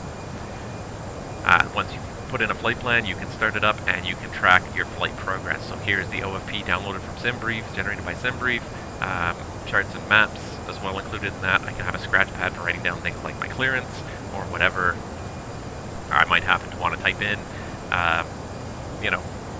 holding clearance or IFR clearance or anything that changes along the way. You can make a little scratch pad, a list of all the waypoints on your flight plan. This one's got a lot of them. And a flight tracker. So right now we knows we're in cruise. Estimated time on route 4 hours and 7 minutes to landing based on current kind of rate of progress. You can control a few things. You can change the phase. You can load your own OFP file, and you can go to the map. You can see the progress here, or you can check it on the live map. Then, of course, once your flight is complete, then you can go into the next thing, which is your logbook. So then the flight goes into your logbook. So you'll notice there's a lot of flights in here. One great thing that this has done, and this is one of the things that I really like, and I think one of the biggest things about SimToolKitPro is that they take a lot of suggestions from the user base, is that I was able to import with very little difficulty, a little tiny bit of difficulty, but not much, all of my flights from Project Fly. So I've kind of been, Project Fly's been on the wane on my radar, mostly because of the constant, we need more funding, we need more funding, we need more funding, and version 4 is coming and it's not here, and we're taking it down because we're putting up version 4, but version 4 is not ready, and there's way too much drama with it. Very, very strange the way it's being run, I think, sometimes. And disappointing because Project Fly has so much great potential. It is a great project, but I feel like the way it's being managed is not in the best interest of the community. But I have a lot of flights logged in there, so I'm a little bit hesitant to give it up. But now SimToolKitPro, kind of a great way out of that. So there is a way to download your flight from, you have to request manually to get all your data from Project Fly, but then there is actually an importer, I believe it's under settings, you can import all of your Project Fly information into your database. So here is pages and pages of my logbook from Project Fly, and you can see my map, which if you've seen my Project Fly map, you can see it's kind of what my Project Fly map looks like. So all the flights I've done in Project Fly are here, hours logged, total number of flights, distance flown. It's a little bit scary to look at those numbers. I'd rather just cover those up and ignore those, but yeah, so all of your flights are tracked. Once you start tracking them in SimToolKitPro, then it gives you very detailed tracking. So let's see here, let's go to a recent one I did, which was San Diego to Midway, and you can view the full report, flight profile in terms of altitude, a map of my progress throughout the flight, color-coded for the altitude. So climb out from San Diego, cruise for hours and hours, and then descend and land in Chicago. Landing report, so I had a kind of a botched landing in Chicago. It was not great. It's a short runway. I went to Midway. It's a very short runway in the 3-7, so I kind of pushed it on the ground a little bit harder than I should have. And but it gives you, generates you landing reports every time you land. And it even will do a detailed playback. I don't want to do it now. I don't want to mess with it too much because I find the one thing about SimToolKitPro is it does use a fair bit of processor power. I think that moving map does use a lot, which is fine. I get it. It's a lot to process, but I don't want to take too much away from my sim right now. But nevertheless, everything you do fly with SimToolKitPro will then be entered into your logbook. You can go and edit it. There is an editor here where you can go and edit any entry, details about the aircraft you've flown, so you can track the hours on each individual airframe, change the date, time, all that sort of stuff. This is again early implementation. As the software develops, there will be more abilities to change more stuff. This is very much beta software, maybe even alpha software. Like things are still changing, but it's very, very rugged right now for what is there. More features are being added. I think it's the best way to put it. It's pretty rugged. What is there is pretty rugged. It works pretty well. As with like Project Fly, you can define a whole fleet of airplanes. You can add pictures to every airplane. It'll log the the hours per airframe that you have from your logbook and show them all here. One nice thing it does really well with the managed fleet airframes is you can scan your sim, and immediately brings up all the airplanes you have in your sim. I have pages and pages and pages of airplanes, and you can quickly add it to your fleet, so you don't have to go and manually put in all the information. You can if something's not coming up correctly or scanning correctly, or you haven't installed the paint job lately, but very quickly you can add aircraft to your fleet here within SimToolKitPro just by scanning the sim and then clicking this button basically to add stuff, and it will add whatever. It'll give you a chance to put some information in there, but it'll auto-populate certain things right off the bat for you. It will even let you have a custom SimBrief airframe ID, so for all the airframes that you may define in SimBrief, each one can have a unique ID that you can then share with SimToolKitPro, and then when you try to file a flight plan with SimToolKitPro and vice versa, they will recognize the airframes individually. You can also, within your fleet manager, adjust a different airframe profile. So there's a whole bunch of default airliners in here, but if you have an airplane that's not listed in here, you can add your own airframe type, and you can customize it so that you can add airplanes that maybe are not so common that you have in your library. Much like Project Fly, you can schedule upcoming flights. I scheduled this one, it's there. You can even search for real-world flights between different airports if you're not sure what you want to do, and add them to your schedule. And you can even have it do turns, so when you add a flight in one direction, it will ask you, do you want to do a return flight as well? So a lot of flexibility to this. Editor, it's great. You can preload, pre-dispatch flights, and then you just have to quickly dispatch them when you get going. And as I said, the logbook keeps track of everything for you. Very nice. As well as that, it is a toolkit. So there's a whole tools tab here with lots of information here, so you can search for information about various airports. I searched for information about Renton once upon a time, and so it remembered that, but here's the information. It's got the frequencies, it's got the runway information, it's got current wind, temperature, weather, all that stuff there, elevation, all sorts of stuff in the database. You can set up checklists for your aircraft. See, I don't even know what's in here, but I haven't even really looked at this. I don't use this for checklists, but you could. You can I'm pretty sure you can customize these pretty easily. You can add whatever you want to the checklist. I believe it's just like a file that you include. It's just there, so you just add it to your checklist and edit the checklist to whatever you want it to be. There's a few default ones, and it's very easy for the community to create files and add them here that you can then go and change them around. Wind calculator, really quickly, really easily. Put in the wind, put in your runway, and you could even put in an ICAO to get a runway, and it'll get you the correct heading. It'll tell you your crosswind, headwind, all that stuff. Network Explorer is basically just a VATSIM type thing for your various online networks. It will download all the information, VATSIM, IVAO, Pilot Edge, and you can look around on a moving map and see who's online on various networks. It doesn't seem to work very well for me right now, but that's okay. I'm not going to worry about it too much. I may have just crashed it there. Alright. Yeah, here's the data import that I was talking about. information again, so give it a second. Here's the data import, so Project Fly import. You can manually import stuff, or fshub.io if you have one of those accounts. You'll be able to import the stuff very easily. Just have to get the export from Project Fly and put it in there. It's very easy, I like it.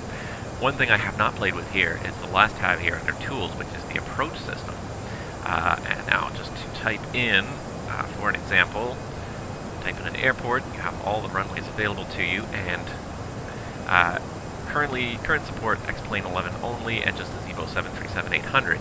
But what it will do is it will let you pick a location on final and pop the airplane over there, and you can fly it. So if you want to just fly approaches, fly landings just for practice, you can pick how far back you want to be, and it will fly this approach, and it will pop the airplane there very quickly, set up for the approach, and it will set up everything for you, which is really, really good. Vector approach setup, base approach setup soon.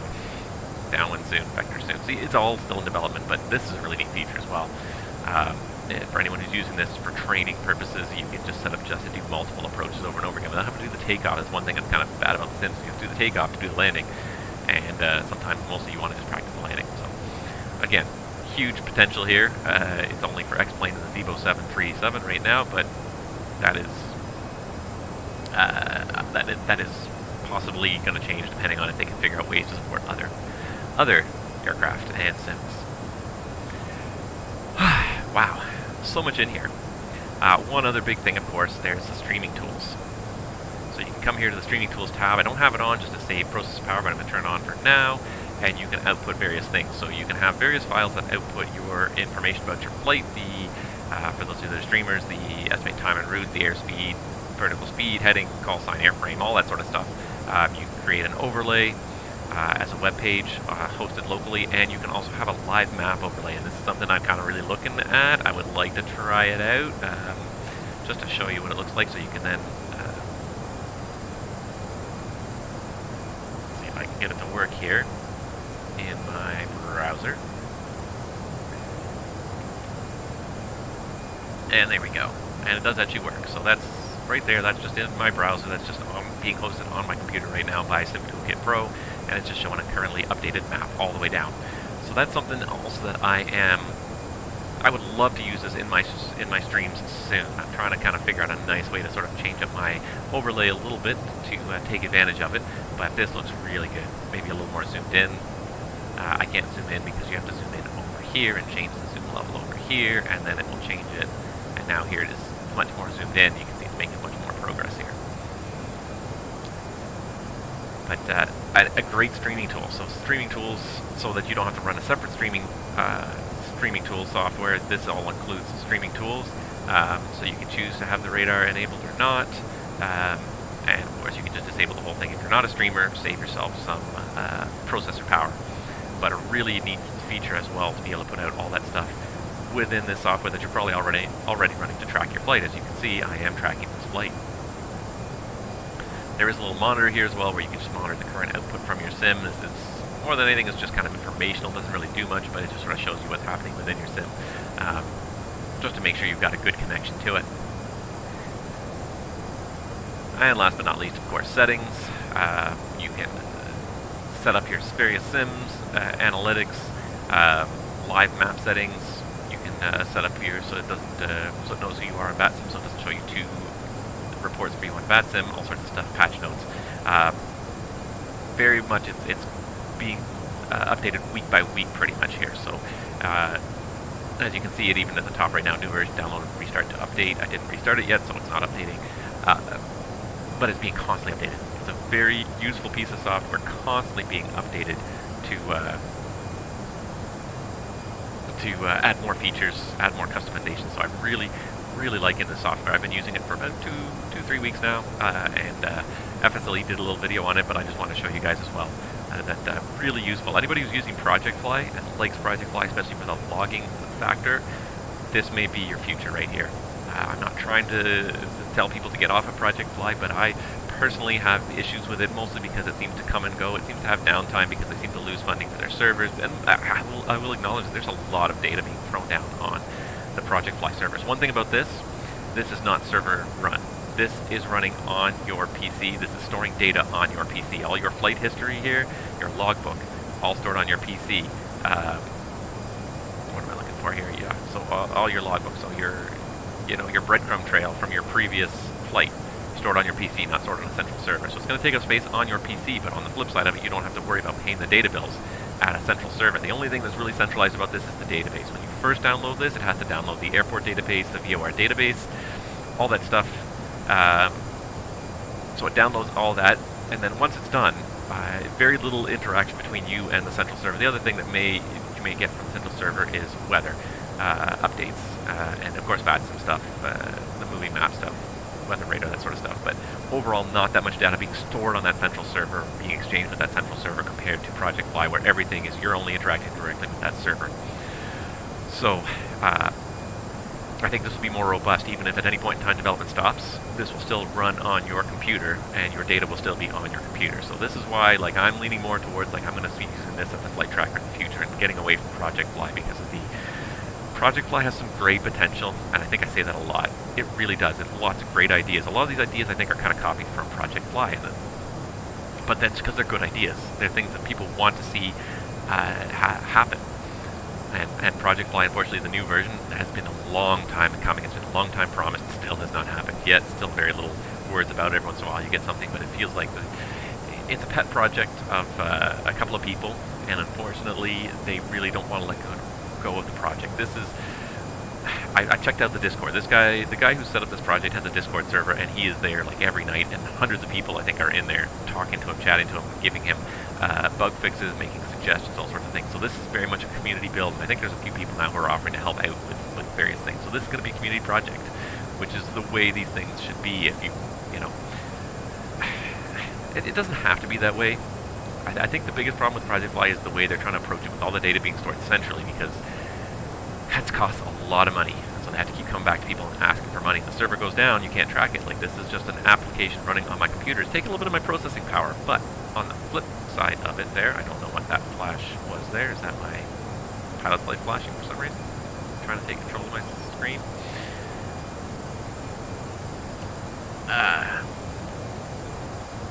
Sorry, I lost my train of thought there. Yeah. So, but with this is running on my computer. Like, if the guy ever, stops developing it, it will still run in its current version on my computer, and it runs reasonably well. It's a very solid piece of software. I haven't had crashes or bugs within it. Lots of features not implemented yet, and that's fine.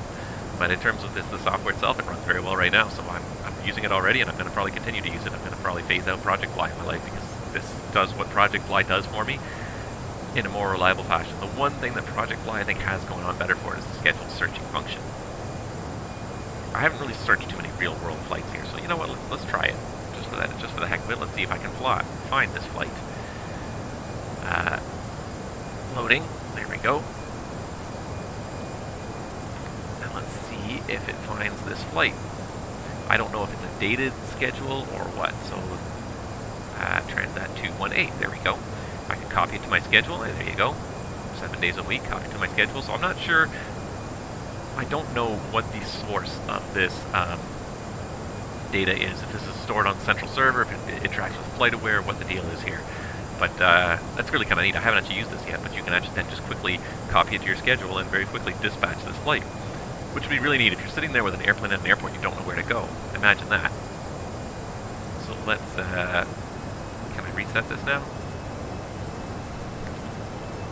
Okay, so let's get rid of that.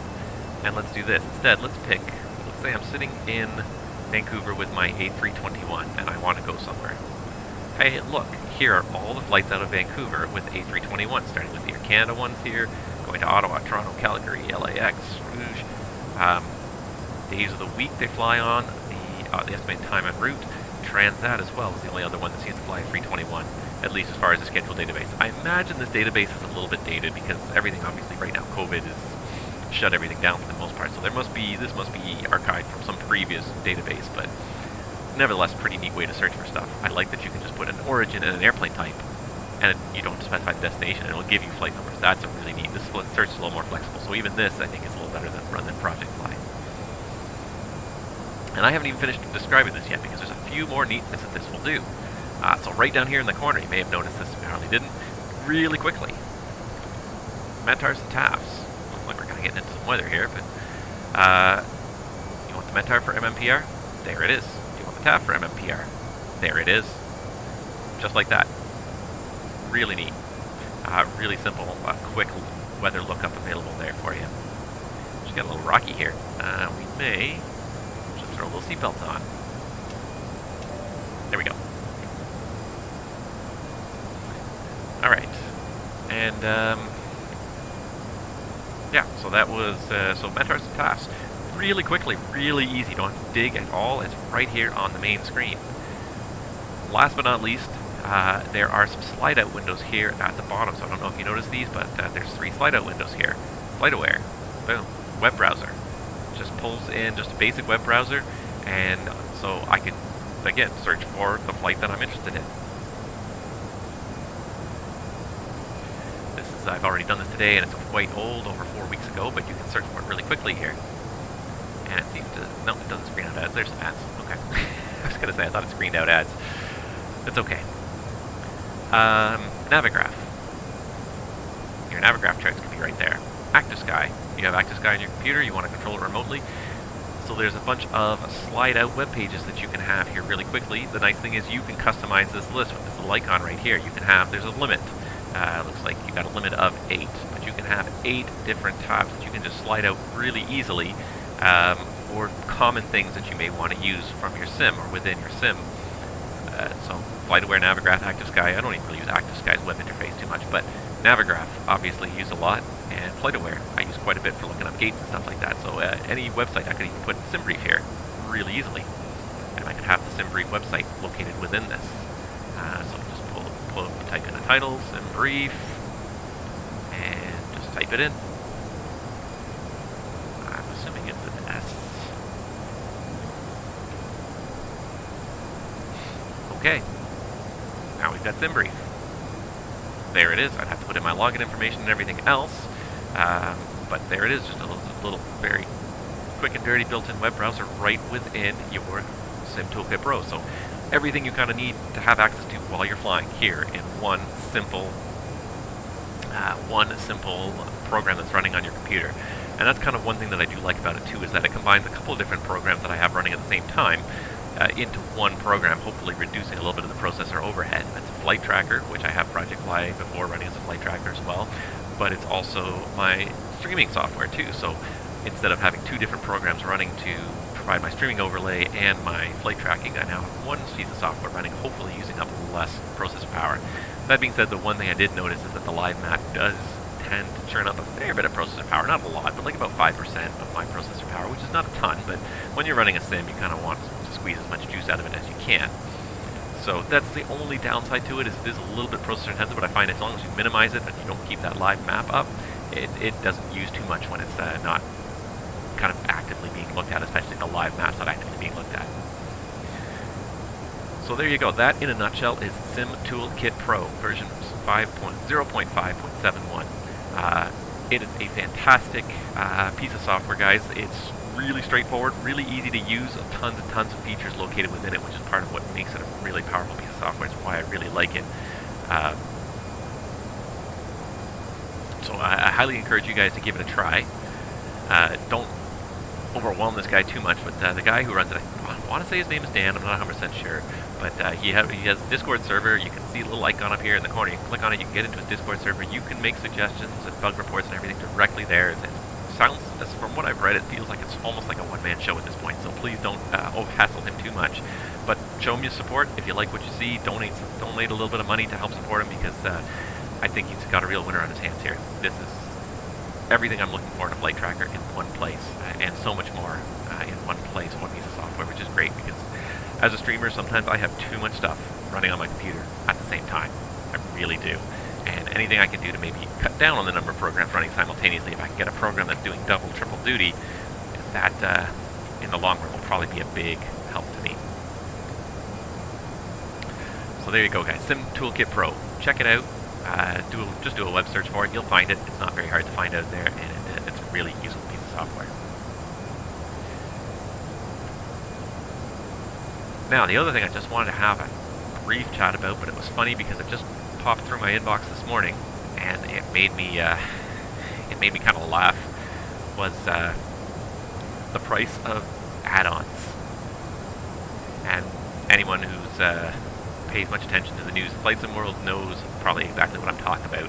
But Captain Sim announced today that they are developing, or they didn't announce today they're developing a 767. They announced that they're releasing an early access test of their 767. You can buy into the early access test of their brand new 767, or at least so they say they're brand new.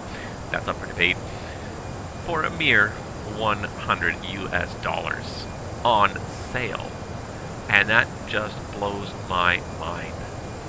That I've played with Captain Sim products before. I've not been terribly impressed. They are the Coronado of the airliner world, I think. An airplane that is mostly a lot of good looks, but very little substance underneath the skin. Doesn't really operate particularly well like a real airplane. But looks really good. And that's one thing that Captain Sim seems to be doing, is they generally seem to make an airplane that looks really good, but does not have the system's depth. The systems are very rudimentary. Generally, no working FMSs, or very rudimentary FMSs that barely do what they're supposed to do. Nothing like even just like this Aerosoft Airbus. This Aerosoft Airbus is not perfect, but it does have some level of system simulation. If you don't hook up the systems correctly, turn them on in the right order, things will not work properly. That's the way I like my simulations. And there's a lot of guys out there that are hardcore. There's some people that just simply want to fly a 767. But to pay $100 US for one that just looks good, to me, just blows my mind. When you can buy this thing, this is the Aerosoft Airbus. I think it's $80 or $70 US. Less money for more airplane. It looks good on the outside. It looks nice on the outside. It looks nice on the inside, on the flight deck. The outside looks good.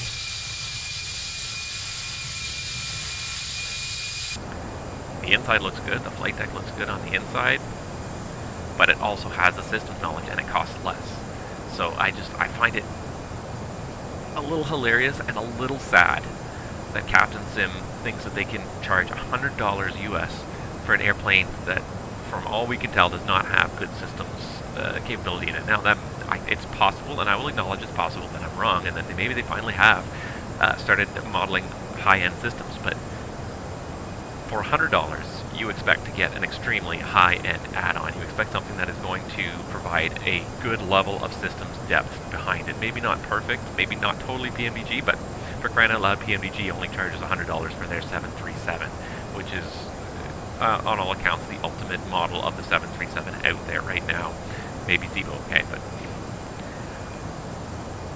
essentially it is an extremely high-end, extremely well-detailed model. All the systems work on it the way they're supposed to. You know, everything about this model works according to the real airplane, and they charge $100 for it. Captain Sim has an airplane that they're going to put out there. They're also going to charge $100 for it, and I hope that they have very few sales, because I just feel that for what they are putting out there, they should be charging $30 or $40 an airplane, and not $100 an airplane. It just bugs me, you know. And I know it's funny because I've read some of the comments already, and people will pay.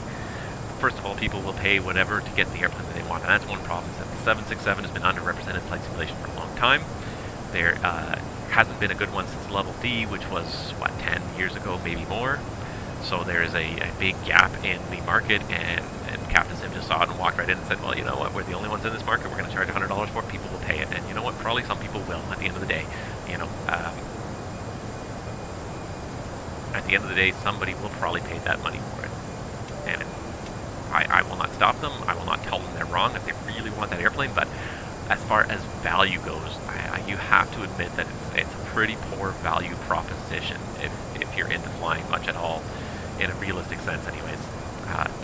Just by sake of comparison, other airplanes, you can buy other airplanes with much greater system depth for less money. You can buy the Mad Dog, the Aerosoft Airbus families, the TFDI 717, all for less than $100. Even PMDG 737 is technically less than $100.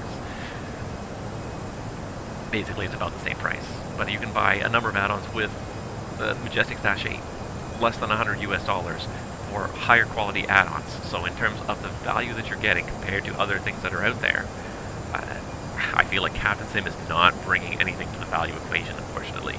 And I hope I hope most people will sit up and say, you know what, it is not worth that much money.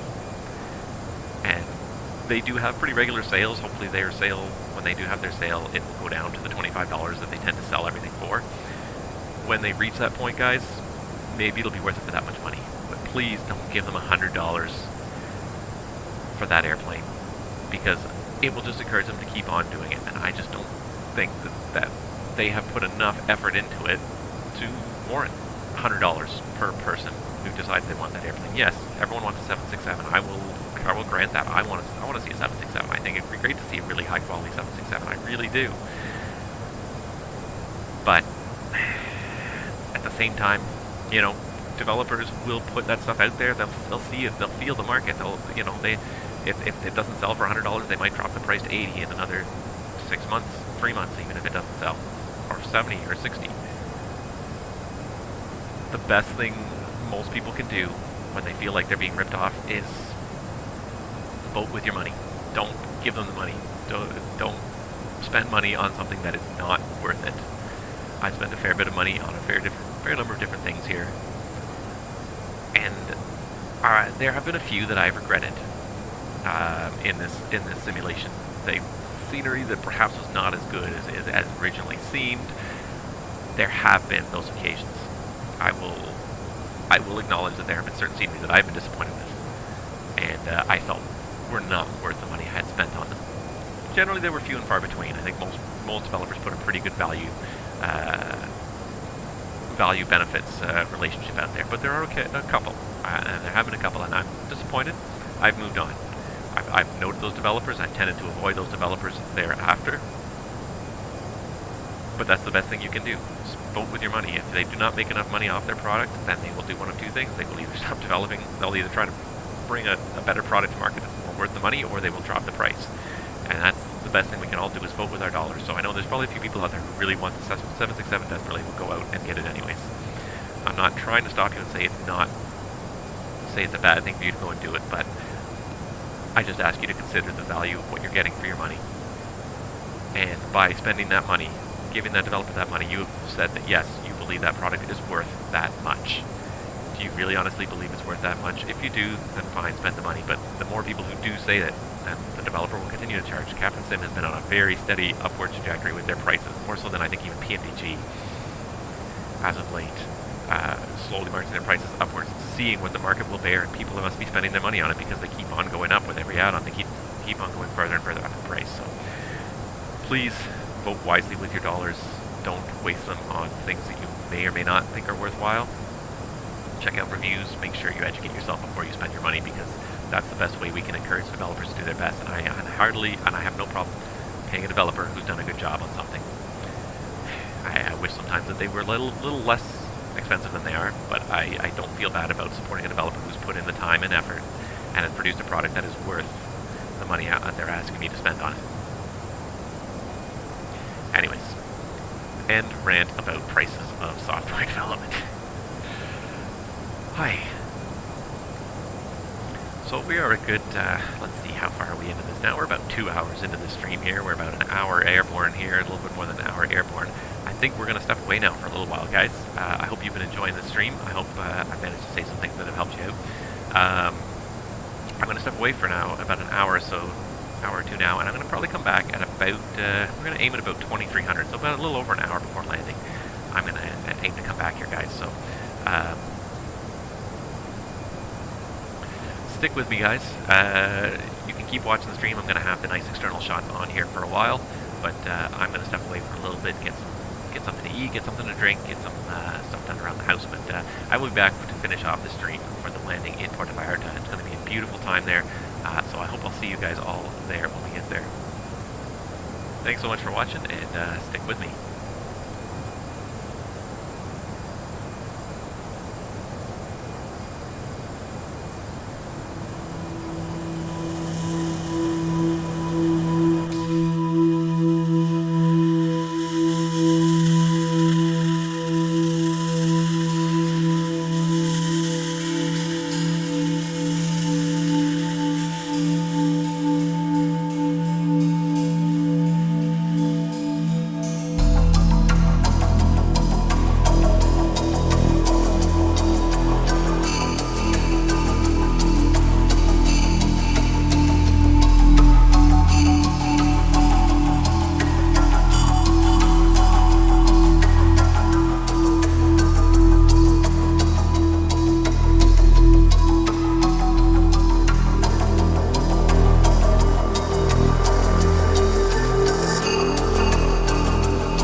messed up. You can go back.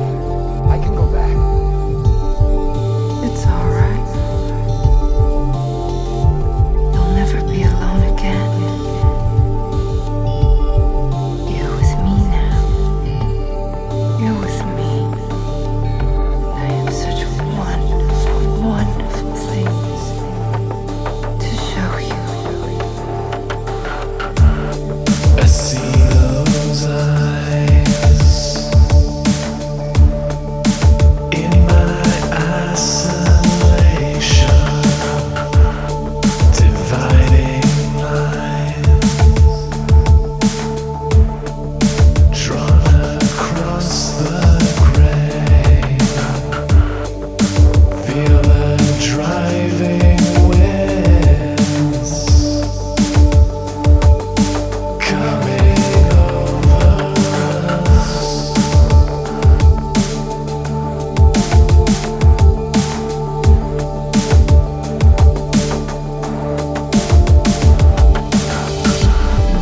Say my name before I venture to the snow. These frozen feathers are all I need to let go.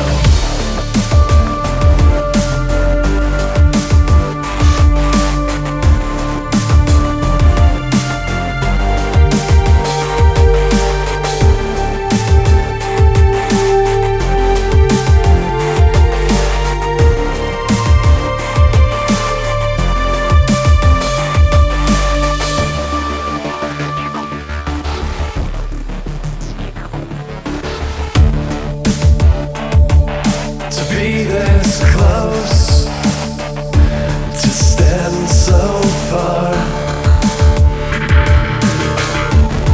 to see you just beneath the surface.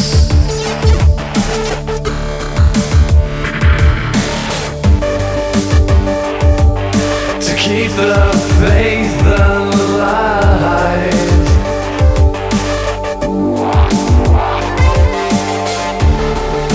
As I swim through frozen mercury,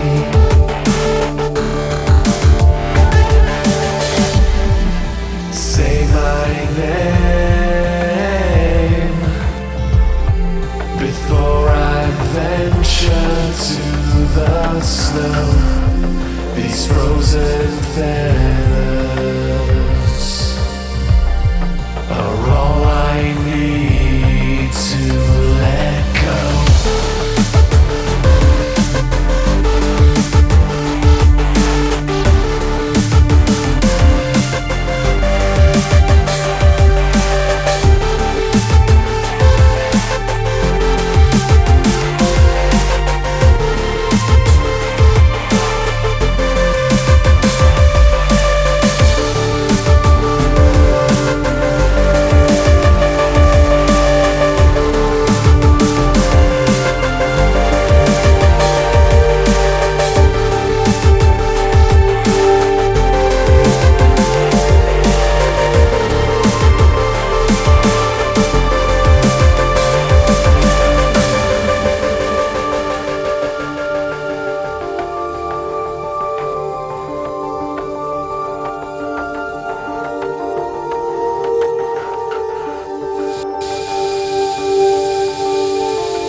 Alright guys, as you can tell, CaptNabs is back in the flight deck here, and we are going to start getting ourselves ready now in the next few minutes for our arrival into Puerto Vallarta. Just give me 1 second because my headset cable is really twisted around something here for some reason. But yeah, we're going to start getting this ready very soon now. I'm pretty excited. Like I said, I have never been here before. This is a new airport for me, and it looks like it's a bit of a challenging one. Depending on the direction you're coming from, there's mountainous regions are pretty close, right up to the coast there. So it's going to be pretty interesting to see how this approach works out. So we're definitely going to start planning it up in the next couple minutes here.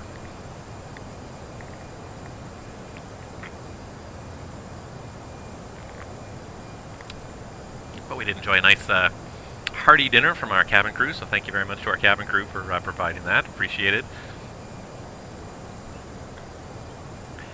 And yeah, so let's start getting ready for this arrival into Puerto Vallarta. I've never been here before. Like I said, it's gonna be fun. What have we got here? First of all, let's just do a little, before we do anything else, let's just do a little update here and just see how we're doing here. So the time right now, it's quarter after basically, and we're showing 12 after, so we're showing just under 1 hour left to go on this flight here. And we're going to just take a quick page through. The other thing, of course, check the fuel level, showing 5.3 when we get over there, looking pretty good now. We got 7.2 tons right now. And we're going to take a quick page through all the different ECAM pages just to make sure nothing is going untowards. I don't expect anything is, because the simulation is really not conducive to simulating failures here. But nevertheless, it is prudent to just double check and everything, make sure that all the pages, everything's looking green. Vibrations all look good, nothing out of the ordinary there. Bleed systems all appear to be normal. Pressure's holding good, temperature's normal. Pressurization system's holding right where it was when we left it last. Let's see, electrical system, everything looks hunky-dory there. Hydraulics. Everything seems happy. And fuel system.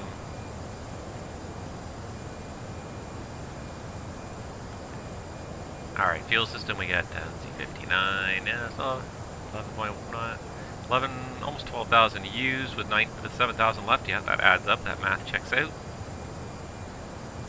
APU's obviously not doing anything. The air conditioning, everything seems to be nice and warm in the cabin, 24 degrees. The slides are looking good.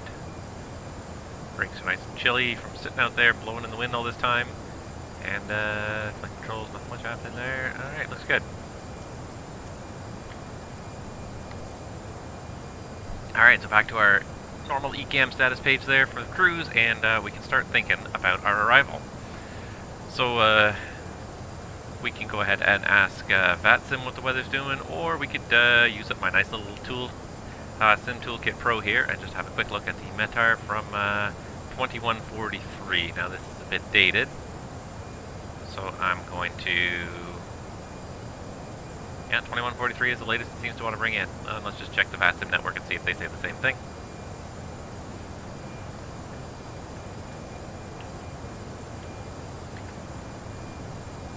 Let's see here.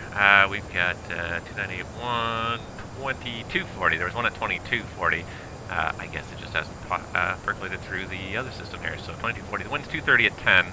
Still basically more or less the same. 50 miles, clear skies, 28 degrees, 2981 on the meter. Seems to be the latest one, so let's go with that.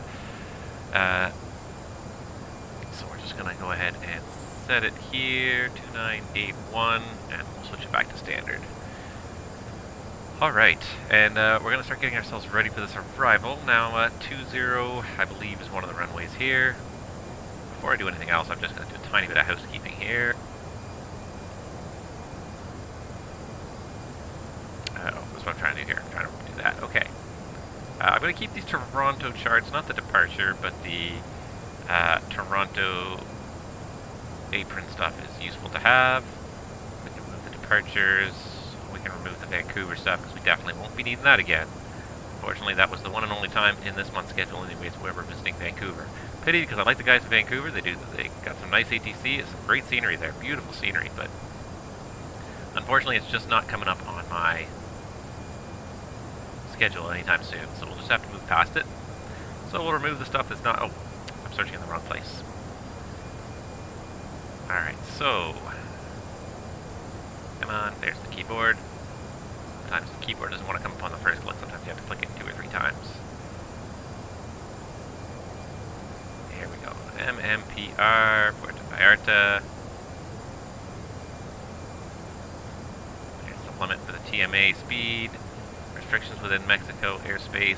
Maximum ISO limit fixed by see. Below 10,000 within Mexican airspace, 250 knots. Within 10 miles of an airport, below 3,200 knots. Within the Puerto Vallarta TMA. Yeah, basically the same rules apply there. Okay, good. Radar minimum altitudes. Oh, a wonderful chart to have. I wish that they published this chart for certain areas around around some of the Canadian airports, because there you go. And there is, here's our problem here. So we got ocean to the west in Puerto Vallarta, but then to the east we got mountains, and some of these mountains go up to 9,000 feet plus. This is the highest thing on the chart here, is almost 9,000 feet, which means our minimum radar altitude in that area is 11,000. So it's a little bit complicated, but we'll have a look at the approaches in a second here. And here's a slightly more detailed one if you get close in there.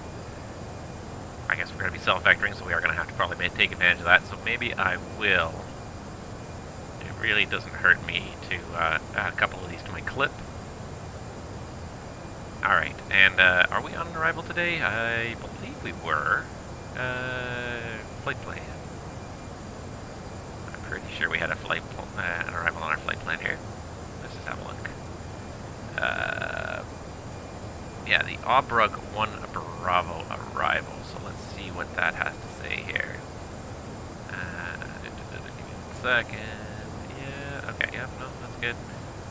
So, Obrug 1 Bravo, there it is. So this arrival. And then we're going to probably be doing, let's see here, it's been approach procedures. So we are going to be doing runway 22 today, based on the winds. We have a bunch of VORs, and we have RNAVs. The RNAVs are definitely easier to fly, as long as they're in the database. So this is an LNAV, and what's the difference with this one? This one is also an LNAV. Is there any difference in this one? They look about the same, to be honest. Looks like they're just duplicate charts. So I think we're going to plan on this one. It gets us MUV 5500, and if we go back, and it's a beautiful day there, so I mean I'm not too worried about 700 feet above ground is the minimum, 2 miles of visibility. It's a beautiful day, so I'm not too worried about not spotting field. Let's just also get the airport info here. And if anybody watching the stream knows anything about parking assignments in Vallarta here, let me know, because I really don't know what a normal gate would be. So I'm just going to pick one that will fit this airplane, because it's been so long since this flight flew that there's no gating information available anymore. Okay, so let's go back and let's just check the star here and see if it does in fact have MUVBA on it. It does take us right to MUVBA. So then, yeah, so we can transition directly into the RNAV approach, which is great. Okay, so let's come over here and let's do that. I'm just quickly popping on my FMS here. Nope, there it is. Okay, so we want to go and just check out what we've got in here for MMPR for the arrival. So RNAV 22 is what we put in. Approach vias, and we need via MUVBA. Insert, and then that should hopefully cover us there. So where does this arrival start? Again, let's go back to the flight plan here. Or actually, we can go here. It does start at Obrug. Obrug. So let's scroll through here. Obrug, yep, and then PR668 or 66 Bravo, either way. Yeah, that one waypoint's in there, at or below 13,000. MUVBA, max 220 knots at 5,500. And then from there, we are transitioning directly into the approach. From MUVBA, we go to PR407 at or above 4,000. PR405, and that's at or above 2,800. Yep, and then we take the VNAV down. Max 200 knots. at PR404 max 200, we're going to be trying to be going slower than that, and 1700 is the crossing height, which is what is calculated, and then we're on the runway. So there we go. So that is all programmed in there correctly by the looks of it. Now, if this was, of course, a real airplane, we would have to do a check to make sure that we do have sufficient GPS coverage when we get there. However, right now, we don't have that option in this airplane. So we're not going to be doing that, but what we can do as well is make sure we do get our performance data in here. It's a pretty long runway here, as I recall. It's 10,000 feet. I don't think we need a flap 4. I think a flap 3 will be fine. So let's go ahead and set in some landing data here. We're going to do Fig 3. Again, 2981 and 28 degrees. 29.81 and 28 degrees Celsius. Not going to worry about the winds because the winds are pretty light. And the baro minimums here on this approach again. 720. Oops. 720 baro mins. There we go. And with that, I think we're just about already set up for our arrival. We can do the approach briefing.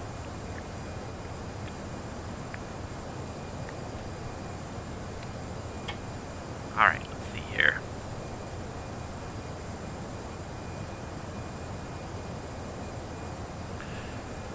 Okay, let's just do a quick little check here. Alright, so I'm just looking down at the MFD here, and you can see we are coming up to the top of drop in about 200 miles. So we do have some time here still. You can see the Pacific Ocean now. Beautiful, beautiful color of blue there coming into sight. So we do have a little bit of time, but it's probably best to get this out of the way. As I said, unfamiliar with this airport altogether, so I'd rather kind of do stuff ahead of time and be ready for it.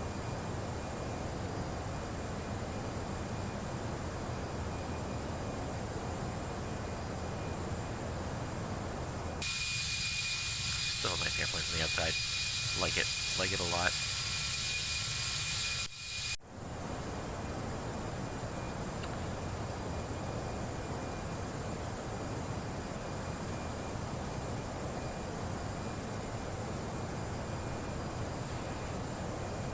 Alright. Sorry about that, guys. It seemed like my stream had a little glitch there. But we'll carry on. Make sure it is working again here, because it seemed to just glitch out there for a split second. But now it seems to be working again. A bit odd. It usually works pretty reliably. I hope this is still working. Seems like it's still working. I'm just checking.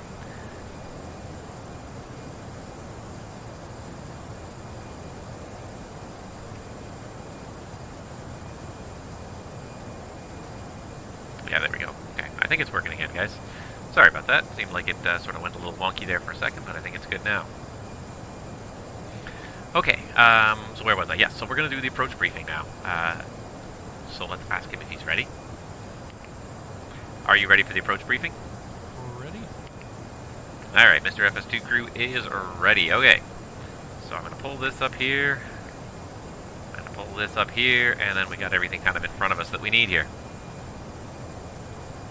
Alright, so, first of all, the speeds are in, and config 3 landing. Let's see, we have landing speed of 145, so our approach speed today is 150. Distance is checked, and we got 10,000 feet available here on runway 22. We do have some minimum radar altitudes, however, we're going to just follow the procedures and transition directly along the procedures, so we don't need to worry too much about them. What we are going to do is the Orbug 1 Bravo arrival. Obrug 1 Bravo arrival. 10-2, the 31st of May 2019, RNAV 1 arrival. No problem for the Airbus. From Esville, Kedex, Kedma, Letup, Notup, or Obrug, continue to the waypoints, altitudes, and tracks shown to the corresponding IAF and continue on the approach procedure or according to ATC instructions. So I don't see any ATC logged on yet, unless somebody has logged on in the past few minutes. But I did not see any ATC online, unfortunately, down here in Mexico today. And who are we dealing with here? Anyways, Puerto Vallarta. It's just on the boundary between Mazatlan and Mexico, FIR. It's just right on the boundary, but I don't see any ATC online on either side of the boundary, so it doesn't really matter too much. Alright, any other notes on this plan? Nope, that is pretty much it. So the routing is, again, as previously stated. We're We're going to start the arrival at Obrug. That's going to be mandatory flight level 230, I guess. There's no lines on it, which is weird because usually you need lines above and below. But since it mentions it, I'm going to assume that is a hard altitude of 230. And then we go to PR668 below 13,000. MUVBA at or above 5,500 feet and a max 220 knots at MUVBA, because pretty much from there we're doing the approach. So it's taking us just right in through this gap in the hills, so we got to make sure we do stay on these procedures. The minimum safe altitude is 8,600 in that northeast quadrant, 11,200 in the southeast, so we got to watch out for these mountains around here. After MUVBA, we're transitioning to the RNAV runway 22, the RNP runway 22 LNAV, 28th of March of 2019 here in Puerto Vallarta. It's an RNAV approach. There's no frequencies that need to be set. The final approach course is 220. You should see it here. 218 and 218 for the track. Pretty close, within a couple degrees, within reason. And the minimum altitude of PR404 is 1,700 feet. The LNAV MDA is 720. We did set that on the performance page, I believe. 720 barrel wind set, yep. And the airport elevation today is at 23 feet. And the one thing we do need to check with this is we just need to verify that our landing field elevation is set, landing auto to 0 feet, which is pretty close to the 13 feet it actually is, so that's good.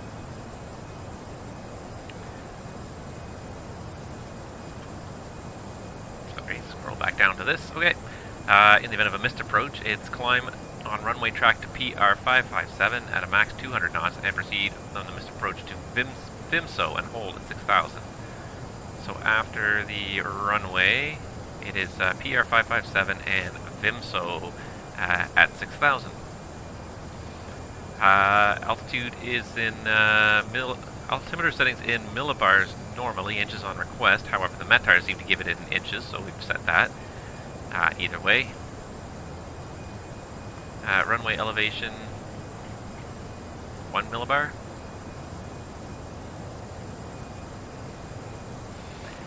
Transition level 195. Transition altitude 185. And RMP approach GNSS required. Operative radar, I guess, is required as well. Again, MUV 5,500, max 220 knots, PR407 at 4,000 feet. Yep, PR405, 220 knots, so we'll just continue to truck all the way down there. Let's see here. Minimum visibility 2 miles. It's gorgeous out there today. Rills, Pappies on the runway, so it should be the easiest spot. We're going to land on runway 22. The only turnoffs are on the left side, so we're going to take probably High-Speed Charlie if I was a betting man. High-Speed Charlie and Alpha back to the commercial aviation apron. And when we get there, we're going to find a gate. Caution birds, City of Airport, final approach course, aligns to taxiway parallel to runway. Aircraft entering departing apron, use minimum power when necessary to make 180-degree turn to avoid material damage to the terminal building. Runway 22 right traffic, not really relevant. 148 feet wide and 10,000 feet long. Parking spaces here, so we'll probably enter the terminal. We'll be coming up Alpha, we'll probably enter on Echo. And to the gate of our choice. Any of these gates, 1, 2, 3, 4, 5, 6, 7, 8, or 11, 12, 13, 14. There's, 9 and 10, I guess, are remote parking. So we won't be doing those. I'd rather taxi up to the terminal building. I hope they are working so gently on this one. Alright, so that's it for the charts. Terrain, obviously a major issue around the airport. Pretty much 12,000 is the highest minimum sector altitude southeast. So if anything, turn to the west and fly out over the ocean. Weather is beautiful. Beautiful out there. Gorgeous day down here. And operational, last thing to check, of course, is just check for no TAMs. So we'll check the flight plan here. Check for no TAMs for our destination, see if anything relevant is happening here. Destination airport. Airport closed between 0200 and 1200 daily. Okay, not our problem because we're way outside of those hours. And that was it. One other NOTAM is that Change grade of turbocine fuel from Jet A1 to Jet A. That is it. That is the sole... that is all the NOTAMs for the day. Love it. And the only other thing I need to know, of course, is how much fuel we're going to have. Right now we're showing 5.2 over there, and I believe we said we needed 3 to get to our alternate. And I don't even remember what the alternate is. It is an airport I'm not familiar with, but this is not my stretch of the world. GDL. Whatever GDL is, which actually I can find out again, because I can look in the NOTAM package and it will spell it out for me.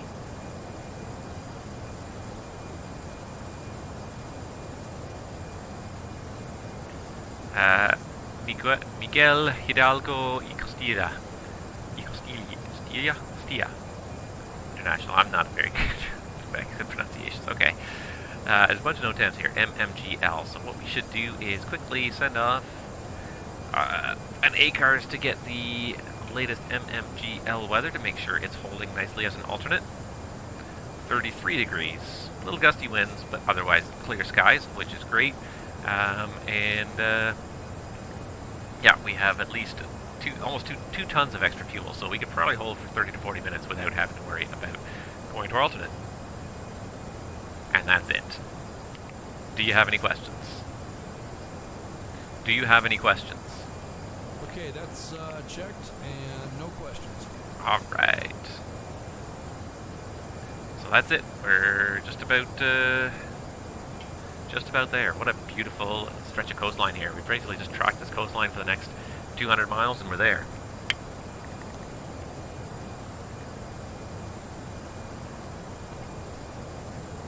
So that's it. So if anybody's watching and wants to ask any questions or anything, please feel free. I don't have anything else much in mind to talk about. I talked about SimToolKitPro, which was my big thing that I really wanted to show you guys. I was really quite happy to show you guys that. But that's all I really have to share with you guys today. I don't have too much else going on. Let's see here. I don't think there's been too much of excitement in the flight sim world lately. Let's scroll back through the news feed, see if anything exciting is going on. Sim Market's just about rounded out the end of their giveaway a day sale, and that was just a fantastic. I picked up so many airports in this giveaway a day, so thank you to all the developers who supported it, because you've given me a whole ton of new places to fly. It will take me probably months to go through that list of airports and everything else and fly all the places that I have now added to my library. So thank you guys. One thing that was interesting to note, I guess, is Taxi to Gate has sort of come back from the dead, as it were. For a very long time, it seemed like they were kind of a dead and gone operation. Their scenery would keep coming up for sale periodically, but no new scenery, very little news, very little updates for a long time. And it's kind of nice to see them making a comeback. And I've seen people take both sides of the coin. They're happy they're making a comeback because they did put out good scenery in their day. It was very good quality scenery. Definitely worth the price that they were charging for it back in the day. But there are other people who are just upset that they vanished without too much notice, without anybody really saying anything. The support for their products basically fell away to zero while they were sort of incommunicado, and it's a shame. I'm happy they're back.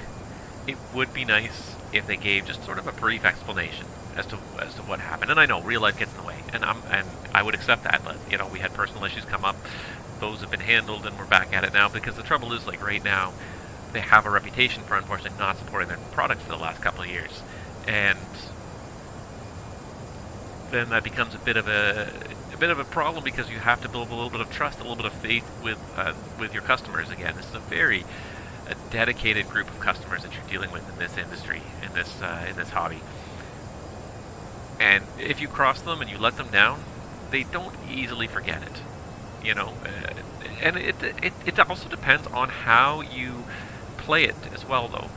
If you hide away and you don't say anything, people will start all sorts of rumors, and those rumors will catch fire. So you've got to be careful with that. If you face things head on when things do not go well, and come clean with people and straight up and say, this is what happened, this is why what happened, this is why these things happened, and here's how we're going to prevent it from happening in the future. People are very good at reacting to that. I think most people in this hobby are very reasonable people. There you get a few extremists, but most people are very reasonable people. But we do drop a fair amount of coin throughout the various aspects of this hobby, so we want to know that when we do it, we will be supported for the future. If something's not working, we will get support until those things work again.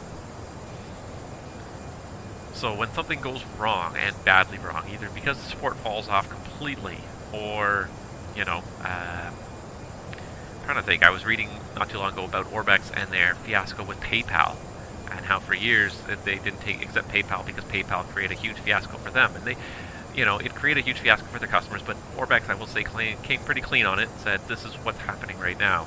They're withholding our money because they're not sure if these are legitimate transactions, and it became an immense amount of money. You're talking six figures, quite a few six figures, you know, not an inconsequential amount of money. So, you know, in order for the company to continue to be a viable entity, they've got to be able to take their revenue. And if the payment providers withholding their revenue, then that becomes a real problem. So, but they came clean on that. That's the one thing that I will say is that, you know, after a couple days, I think there were a couple days where people were not sure what was going on, but then they made a big post and explained exactly what was happening. And it was not ideal, it was not perfect. Maybe the information could have come sooner, but it did come, and that's key, is that they did get the information out there. They did share with their customers, because this is a very small niche hobby. You need to respect your customers, because they're the ones you're gonna come back to time and time again, asking for more revenue when you present them with new products. There's not an infinite number of simmers out there. It's a very limited market, so you've got to take good care of that market. So Taxi to Gate, you know, I like the scenery I've seen, but that being said, I had a minor issue with it. I never got any kind of response to it. I don't know what was going on. You guys were obviously sort of, you know, something happened, and you guys were no longer really in the business for a while. They're still selling the sceneries that had already been made, but not developing new stuff, not really in the business, and that's fine. But it sort of left a little bit of a bitter taste in my mouth. I've seen other Taxi to Gate sceneries, and I've thought twice and three times about buying them, because I said, well, you know, the one that I did buy did not work perfectly. There was a few minor issues with it, but they're annoying. I couldn't get them fixed. So is it worth my money to spend on another one of your sceneries again? And the basic answer is no. I decided it wasn't. And in fact, here we are heading to Puerto Vallarta, and if I remember correctly, Taxi to Gate did release a scenery a long time ago. And this is part of the reason why I didn't choose it, but a long time ago they released a scenery for Puerto Vallarta, and it was for FSX. It wasn't even for the P3D era. This was released back in 2010. So I mean, this was dated scenery to begin with. I'm not expecting any miracles from that anyways, but I definitely avoided it because it's a older scenery that wasn't even designed for any of the versions of P3D. But also playing into that choice, or into that decision, definitely affecting that decision, was, will this work with P3D, and if it doesn't, will there be any support for it? And it certainly did not seem like there was going to be any support, so I stayed away from it. So it's very important for all of you developers out there, and many developers do a very good job, but take care of your clients. There's very few of them. In the grand scheme of things, there are probably 10 or 20 or 30,000 simmers around the world, but not all of them are going to buy your scenery. So, and it's certainly in terms of, you know, worldwide market share, it's a tiny fraction of the human race that is your potential customers. So the ones that are out there, if you treat them well, they will come back, and they will, you know, they will buy your product again. If you don't treat them well, they will definitely think twice before buying your product again. So please be careful out there, guys. You know, I appreciate what you guys do. You work hard. There's a lot of effort that goes into a lot of these sceneries. The detail in some of them is just phenomenal. But the follow-through is just as important. If people do not feel like they're going to be supported, you know, if they have an issue with your scenery down the road, they're not going to buy your scenery a second or a third time. They're going to look for other developers that do support people. Well, we're getting close now. We've got about 80 miles here until we get to the top of drop, so still a beautiful afternoon. I'm glad we got this flight in when we did. Daytime arrival. The nighttime arrival, this airplane, the night lighting is really good, but it doesn't come across well in the streams. So I apologize for the last one where we did land in Vancouver in the middle of the night, and it really, I went and watched the video after the fact, and boy was it dark.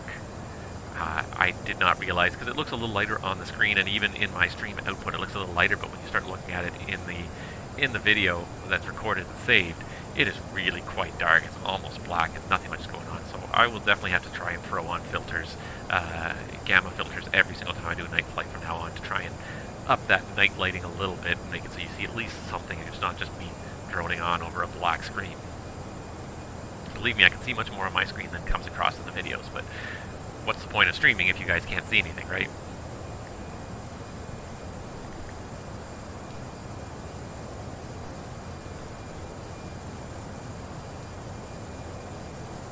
Take a look out there. Gorgeous mountains.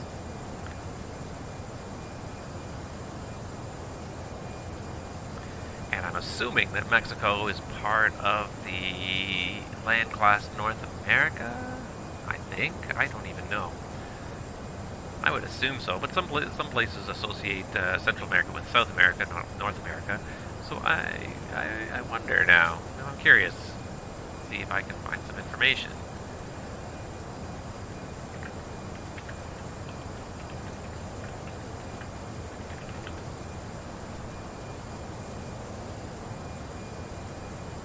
So let's see what it says about Open Land Class North America.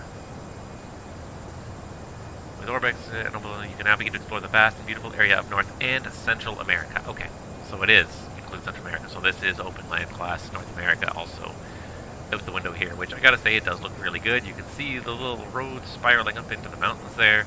You can see a mishmash of fields and forests. It really looks really quite amazing there.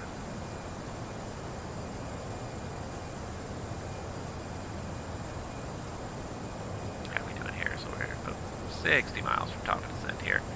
One thing I want to do, of course, I think this was broken last time, but let's just check the options on the airplane for the flight. Pause at top of descent is off. Just want to double check that. Wouldn't want that to pause suddenly just as we're approaching the top of descent here. So.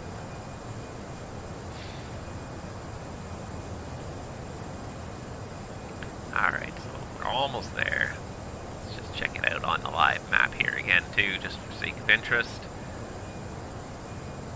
Close that because it's not doing us any good here. Well, that's the way we last checked in. Let's just follow this flight here, and this is what we did. We went all the way down here, and here we are. So we just passed over Mazatlan.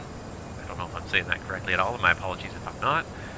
I do not know Mexico at all. I really don't. This is all foreign territory to me, unfortunately. But here we are. Not too many flights around here. Oh, there is ATC now in, looks like in Mexico. Hold on. Hold the phone here. Let me send them a message and ask if they control arrivals in Puerto Vallarta. Because I honestly don't know, and it's right on the boundary by the looks of it. I don't see them here.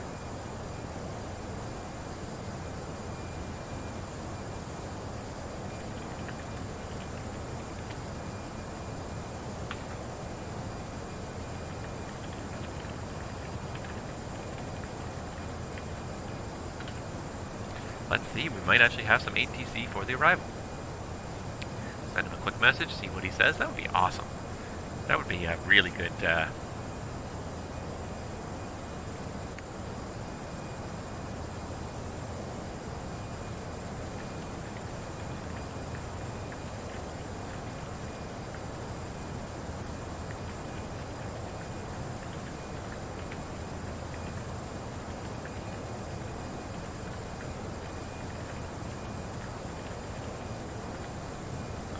Okay, so let's see here. Mexico Center, he's on 126.6, so let's tune that up anyways, and let's see if we can hear anybody. Because he does say he controls arrivals to Puerto Vallarta, which is great. ATC both ways, both ends of the list here. That's awesome. Enter destination data. I'm pretty sure we did that already. I think it's just a reminder anyways. Let's see here. Yeah, no, it's all in there.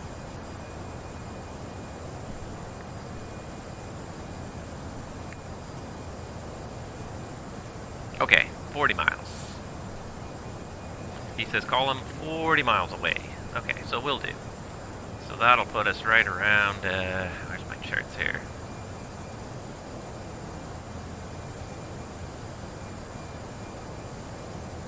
This is 27, and this is 30. So about halfway between Obrug and PR668. Should give him a call. Very good, nice. ATC for the arrival. I like it, I like it.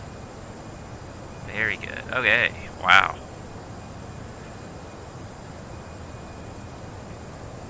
Alright, so for those of you that are just joining us, we are just approaching our top of descent here for Puerto Vallarta on Mexico's Pacific coast here. It's been a good long flight down from Vancouver. It's been going for about 3.5 hours now already. And we got just about a half an hour left. We're just approaching the top of descent. And it's going to be a nice, easy, straight in. Looks like straight down and a right turn and pointed at the runway. Right between some hills. It's a beautiful VFR day, which is great. So you're going to see the scenery up close as we go sailing through this gap in the hills down here on the chart, which is just wonderful. I can't wait for that. Definitely have been to some scenic places lately. One place actually I did go the other day with some friends. We did a group flight down to Tenerife and the Canary Islands. I had never been there before, either sim or real world, but even just going in the sim, my gosh, the scenery was just beautiful. I was super impressed. I would love to go visit that place now in real life because it looks absolutely phenomenal. The approach coming over the coming around the coast and hooking in past the mountain, past the volcano, and just we came in just at dusk. The sun was setting just over the ocean. The lights were just starting to twinkle on as we were on the approach. It was just absolutely gorgeous. If you guys ever get a chance, Tenerife is a wonderful place to fly to. Beautiful, beautiful scenery. I don't think there's such a thing as a bad approach there in terms of scenery, because it's just, every approach looked absolutely gorgeous. Alright, we're coming up to our top of descent, so what I'm going to do initially here is put in 10,000, because I don't know what else to put in. I don't know what would be like a normal descent clearance in this part of the world, so we're just going to put in 10,000 for now. And I'm curious to see if it will sequence itself, because if I shove this forward, I believe it's going to start descending on its own. So I'm trying to experiment with this. I'm totally still just getting the hang of this airplane here, the 320. And I don't quite understand how all the logic works. I'm really not certain about how the RNAV approach is going to work either. If I'm going to have to set below minimums or not. So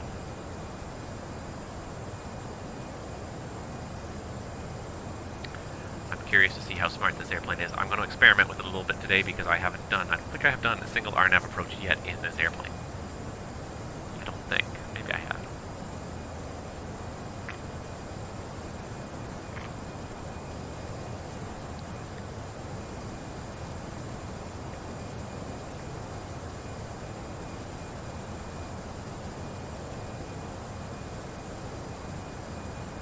Okay, so we're about 10 miles from top of descent, so I'm going to shove this into managed mode and see if it wants to start going down right away. And I think that's what it does. If you shove it forward into managed mode, I'm pretty sure that yes, it starts down at the 1,000 feet per minute until it intercepts its ideal path. So this little green dot there is the VNAV path. When that slides down to where we are right now, then we'll chase that down. But for now, we start out, it's basically a descent now option, which is cool. That's good. Okay, so slowly learning things here. Slowly learning things.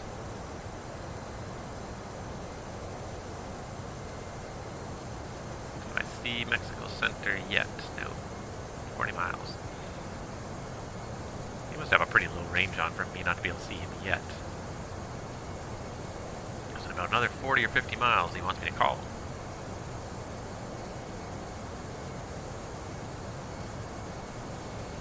I wonder if I'm going to be able to get him on the radio. Alright, you can clear out your thing here. Desired system, yeah, we can use the FMS system, that's fine.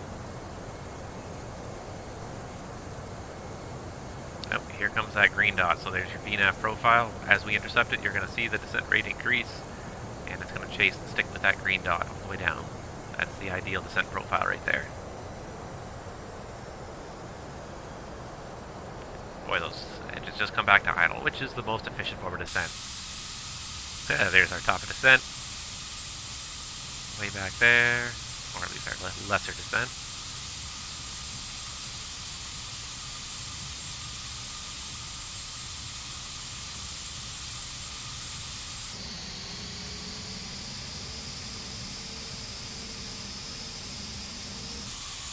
May have to take some nice gratuitous external shots as we pass through those mountains there.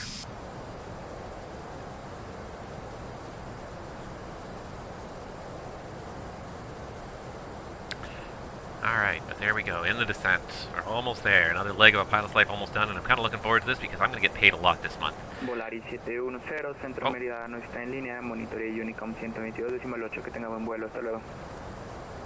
I can hear him.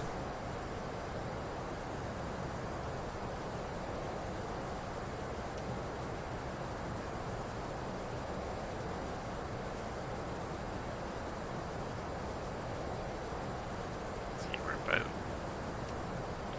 80 miles away now. I'll give it just a few more minutes and then I'll call him.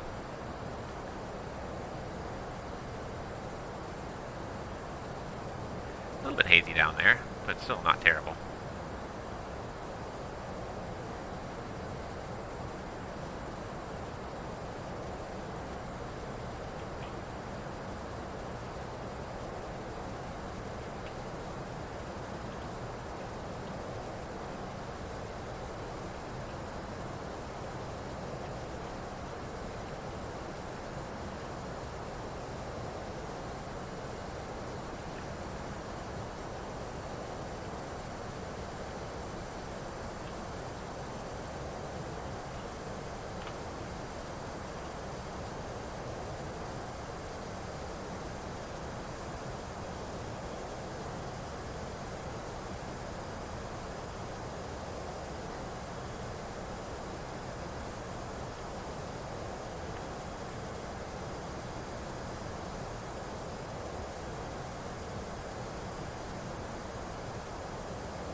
As I said, yeah, I'm looking forward to getting paid. So it is now the 29th of April today, so 2 more days and we get paid for the month of April. And I have done a lot of hours on a pilot's life in April now, thanks to these long-haul legs. I've done probably, I'm going to have done probably at least 10 hours, 10 payable hours this month in a pilot's life, which is great.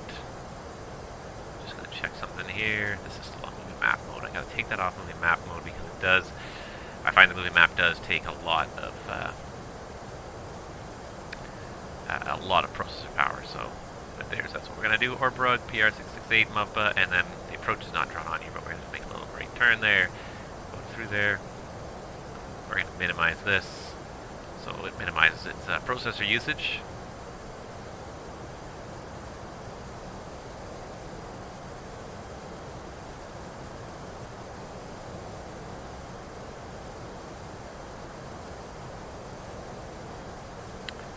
Comes Orbrug, which is 230 is the restriction here. Let's go ahead and put up the constraints now. At or below 13,000 for the next one.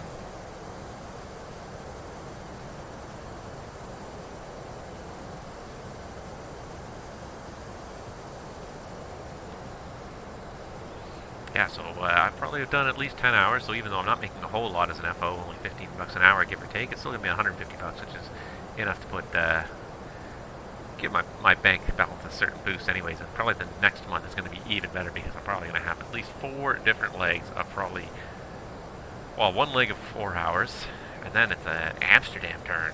That'll be like, that'll be easily between 12 and 16 hours of flying time, Toronto to Amsterdam and back, so that'll be a lot of money. So the trouble with the way I started this pilot's life careers was I was doing all short Dash 8 flights in the beginning. It's not a problem, but it just, that's the reason why I made so little money in the beginning. Why is it not going down now?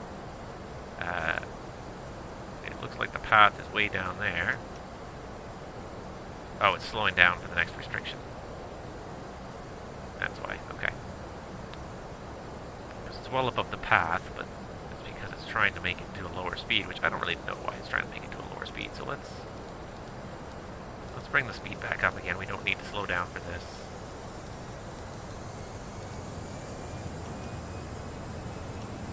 do it. Let's do an open descent. Sink rate. What, you don't like a sink rate of 5,700 feet per minute? Ah, what a wimp. There we go, 290. The next one is at or below 13, right? So that's fine, as long as we do at or below 13. Hopefully we'll catch this little green bug here sooner or later anyways.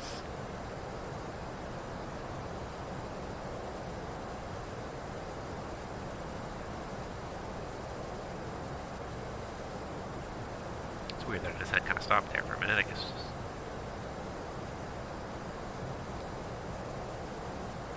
Alright.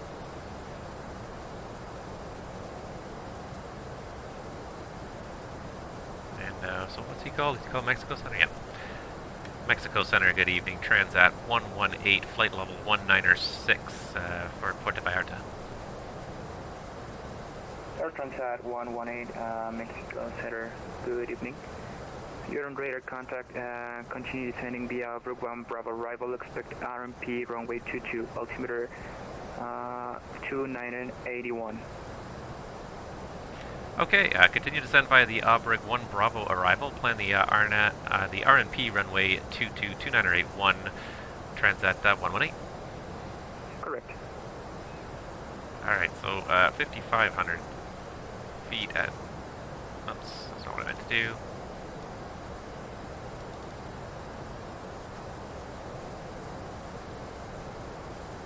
So it's still doing the idle descent now to try and catch this. So 2981, 2981.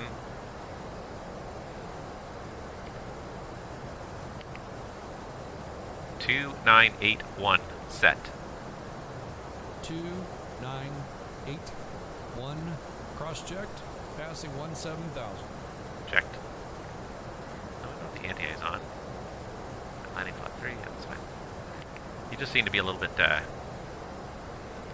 doesn't seem like we're going down that fast. This is my one problem here. No. See, we have to be 13,000 or below, and I don't think we're going to make it. Might pick up the rate of descent a little bit here, a little bit of speed brake just to help it, because I just feel like we're not going to be down there fast enough. Unfortunately. Just be at or below 13,000 feet by this next waypoint. We got 8 miles to go and 2,700 feet to lose. Well, we're just doing it now. About 2,700 feet per minute. We might just make it. Starting to see that mountain come into range there. I believe we're going to hook to the left of that, and then the airport is in the valley behind it.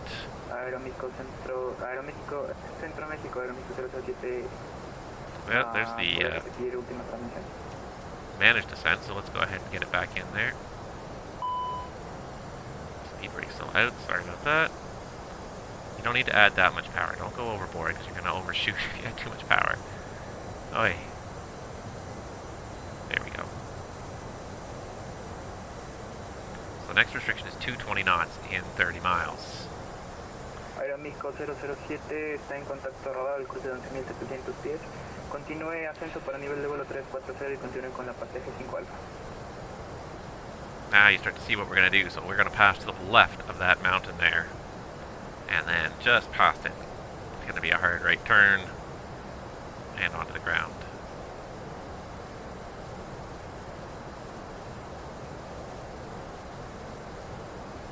And then sun, sun, sun for everyone. Oh, if only I could actually get away to Puerto Vallarta, wouldn't that be great? Alright, there's the 13,000.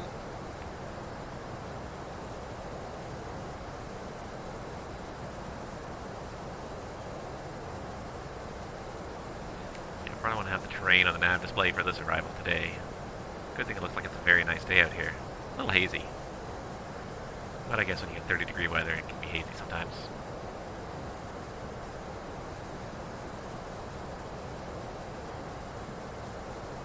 It's looking to be more than good enough to sneak in there and enjoy this approach here.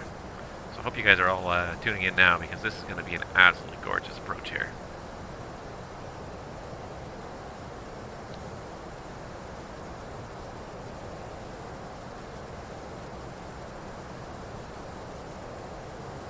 Alright, let's get the speed back to 250.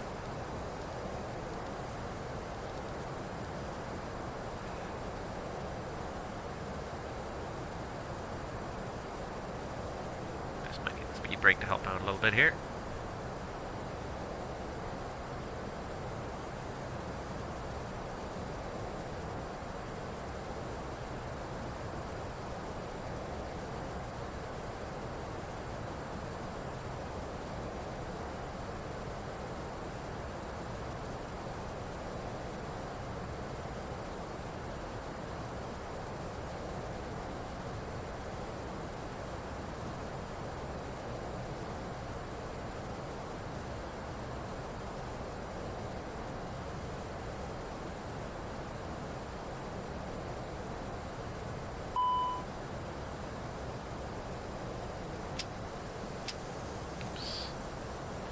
Accidentally knocked my thrust lever there. Didn't mean to do that. More drag, it says. More drag.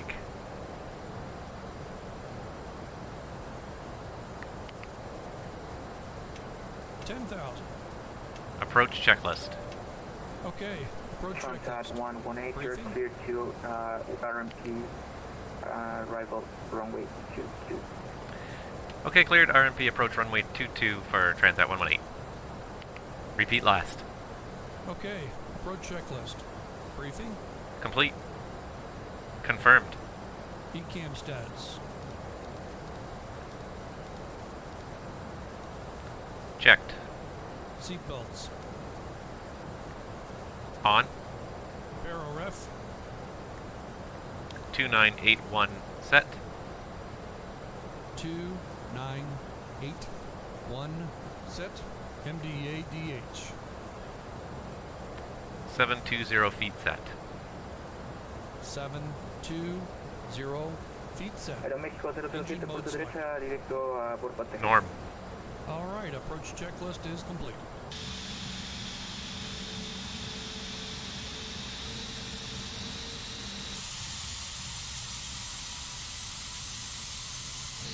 One of that mountain there. Why not have like the tail on the left side? That's the closest I have, isn't it? Too bad. Okay, so we're clear for the approach. Put 4,000 in for now.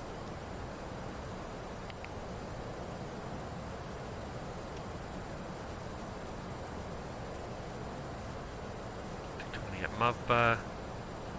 Alright, let's just break up the approach chart here so I got it handy. So it's 4,000, 2,800 feet on final. So leave it 4,000 for now. I'll set it 2,800 feet shortly.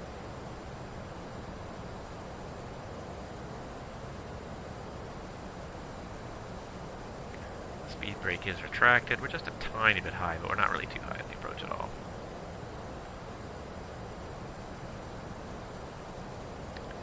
Beautiful afternoon to be coming in here. Don't know if you'd want to do this on a low-vis day when there's all these mountains around here. It'd be a little unnerving, I think. Somewhere just down there. We've crossed past this mountain in this valley here, off towards the seaside there somewhere. And let's select a gate while we're at it here. Let's do gate 12 for medium. Handling by Aeromexico. Alright, there we go. Here comes our 5500 at Muvba. Max 220 knots. Any other speed restrictions on this approach? No, I can slow it down as I want. It's about a 14-mile final. We turn final. Okay, thanks for letting me know. Captain, the cabin is secure. Thank you. Alright, it hit the altitude constraint at 5,500. Now it's going down to 4,000. I'm going to leave that 4,000 until we get a little closer there.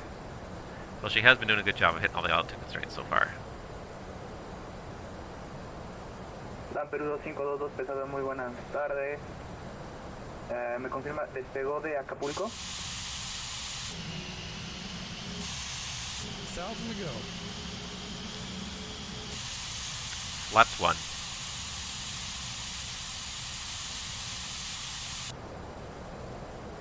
Copiado Lima, Flaps 1. Lima, LAM Perú 2522, pesado, está en contacto radar. Continúe en nivel de vuelo 240, llámeme cuando listo de descenso. Speed 190. Checked.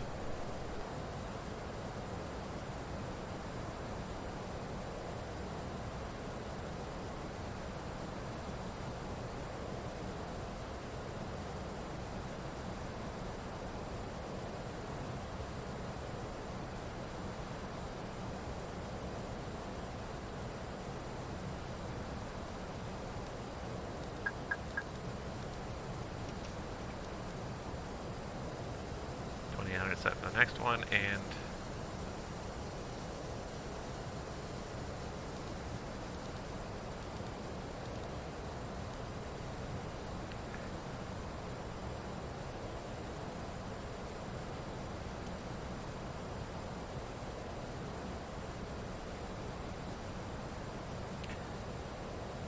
alright, so it looks like I can arm the RNAV approach here. So I've got final and I've got approach nav are both armed. There is no localizer to monitor.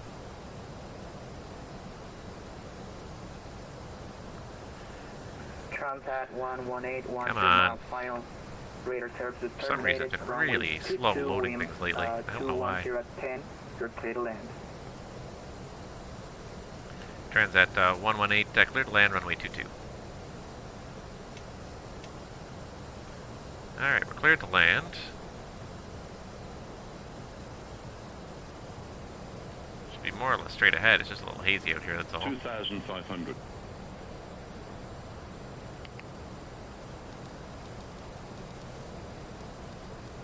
Approach nav. Checked. Speed 170. Checked. Flaps 2.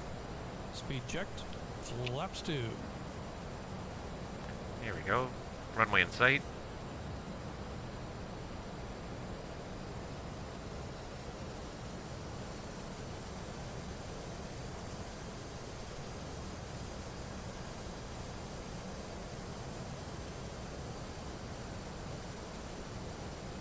Can I set this to 6,000 yet?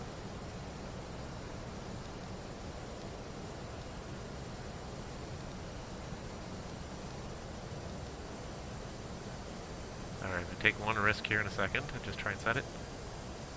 Gear down. Gear down. Flaps 3. Speed checked. Flaps 3.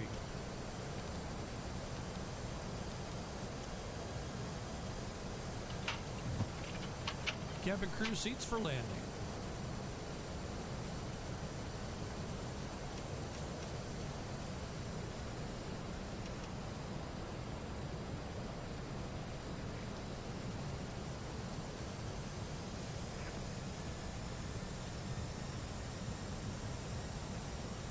Aeroméxico 932, muy buenas tardes, está en contacto radar, el cruce de 10.000 pies, continúa ascenso para el nivel de vuelo 270. Final approach. Okay, so it did transition to final approach. We're good. And it's 150. Landing checklist. Okay, landing checklist. Cabin crew. Cabin crew, seats for landing. Advised. Auto thrust. Speed. ECAM memo. Landing no blue. Landing checklist complete. Checked. Here we are. You can see all the vacation hotels off to the one side there.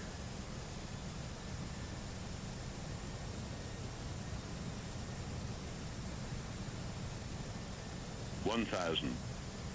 Checked. 1,000.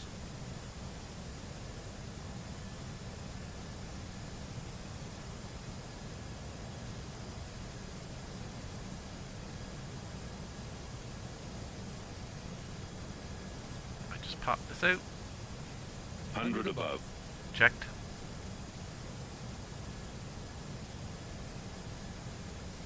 Minimum. Landing. Check. Autopilot off. Check. 500.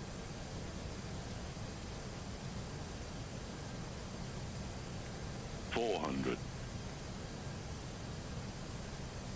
Do it. 300.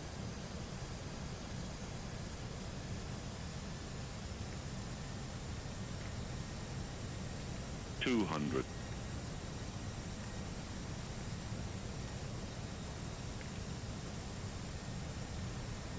100.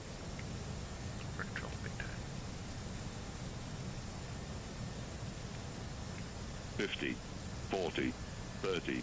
20. Retard. 5. There we go. Spoilers.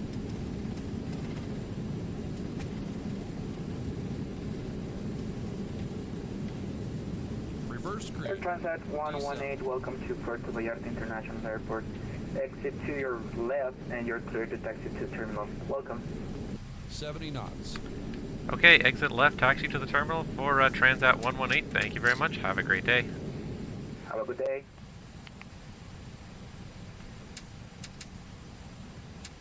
Alright, and we are here. Beautiful, sunny Puerto Vallarta. Ladies and gentlemen, welcome. 960, you're welcome aboard. You're in radar contact, crossing 9,000. Climb and maintain flight level 270. Called you for... Don't know if I'd want to live that close to the airport. Don't know if I'd want to be in the hotel that close to the airport. Some of these hotels are awfully close to this airport. Okay, to clean up. Mexico 960, you can now climb to flight level 330.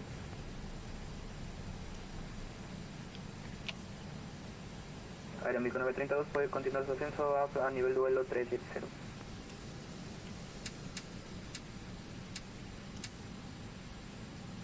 There's the METAR. Está autorizado para volar directo al punto. And he started the APU already? No, he didn't. Okay, that's fine. Alright, so we put down gate 12, so let's just have a quick look over here. So we can go to taxiway Foxtrot, go past the terminal taxiway Foxtrot and get that way to get there. There you go. Welcome to beautiful Puerto Vallarta. It looks like a hot, hot day out there. Hooray. And another leg done. My pilot's life. I thought these longer legs would be a little bit harder to stream, but they're not as hard as I would have thought. They're a little bit challenging to find enough time in the day. They are. Ooh, going pretty fast now. They're a little bit challenging to find enough time in the day, but they're not that bad. I'm enjoying the challenge. And most importantly, it's taking me to some places I would never have gone before, which is really quite nice. I'm really enjoying this. Look, somebody else is here. Not the only person here. Looks like a Learjet, probably. But really taking me out of my comfort zone, which Canada is my comfort zone. There's no doubt about it. I know Canada well. I like it well. I know it extremely well, but taking me out of my comfort zone now. It's kind of fun. You know, something very different from what I've done in the past, but I'm happy to give it a try. And explore some parts of the world I might not otherwise explore. And this looks like a beautiful airport. This looks like beautiful scenery. Center November 820 Zulu Foxtrot, we're at Puerto Vallarta, with I-4 clearance to Los Angeles. And off he goes to LA. And look at this, like beautiful, like all these trees, like the way the trees kind of block the view there, the sort of like the forested look around the whole airport looks really, really good. I really like it. Alright, we're coming up the apron, so let's go ahead and get that APU turned on. Try and keep it on the center line if you can, please. Thank you.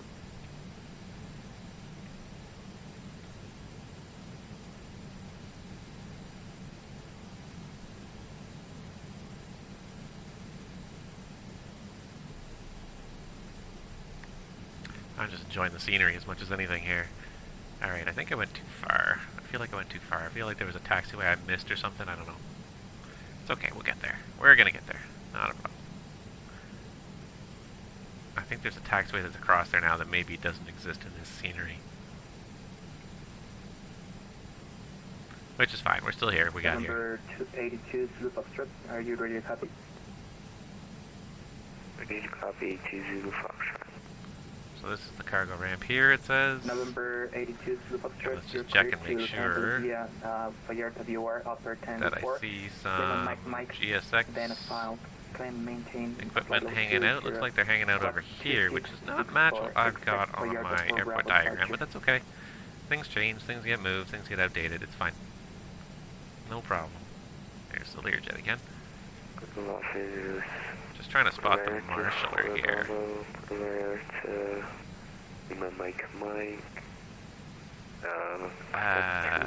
Because these are... And Squawk 2664 November 82 Zulu Foxtrot. I'm really quite confused at the moment Read back is correct.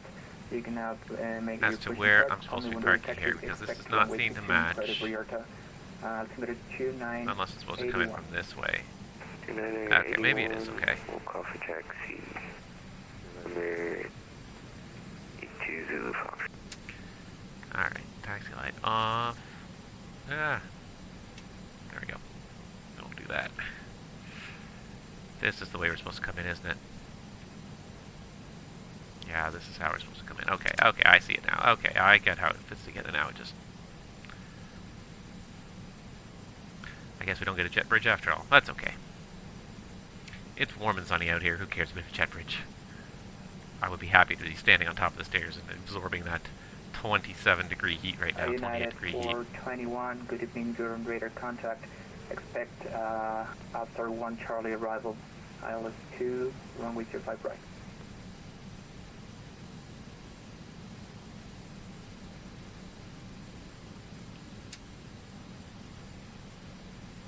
United 429, call me when you're ready to descend. There we go. I mean, and this is what I was talking about too with GSX earlier. The stuff that they do, like now all the marshalers and all the people in their GSX have dress that's appropriate regionally.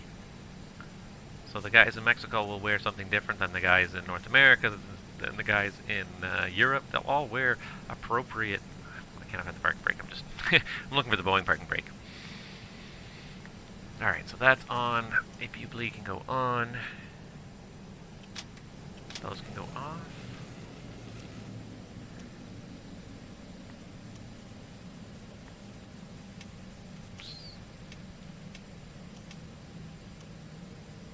Parking checklist. Parking checklist. Okay, here's the parking checklist.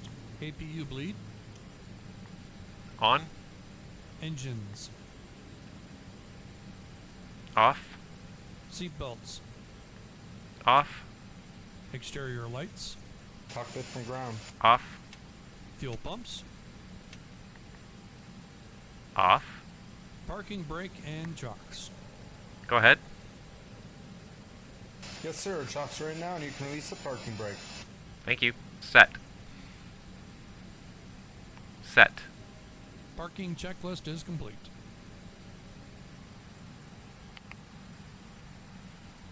Cabin crew, disarm slides. That will signal them to open the doors momentarily, and we're here, guys. We have made it to Puerto Vallarta. And there we go. They're going to start opening up everything. They're going to start unloading. Isn't that close enough? And I want to see if this door opens automatically, or do I have to open it? I think it'll open automatically here once that's in position. Maybe, maybe not. It opened the other doors automatically.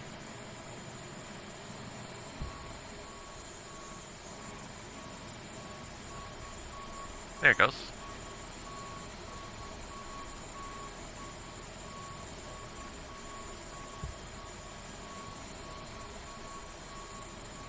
Open that aft left one since they put a... I don't think I can do it, because I think GSX and the airplane have control of it. There it goes. Anyways, now it's opening.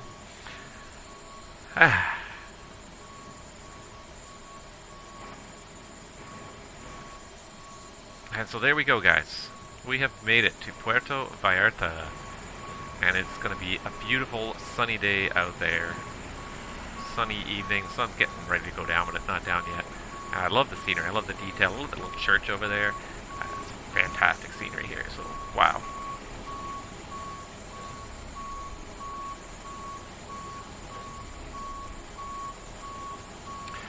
Anyways, guys, thank you so much for watching. I hope that you've enjoyed this stream today.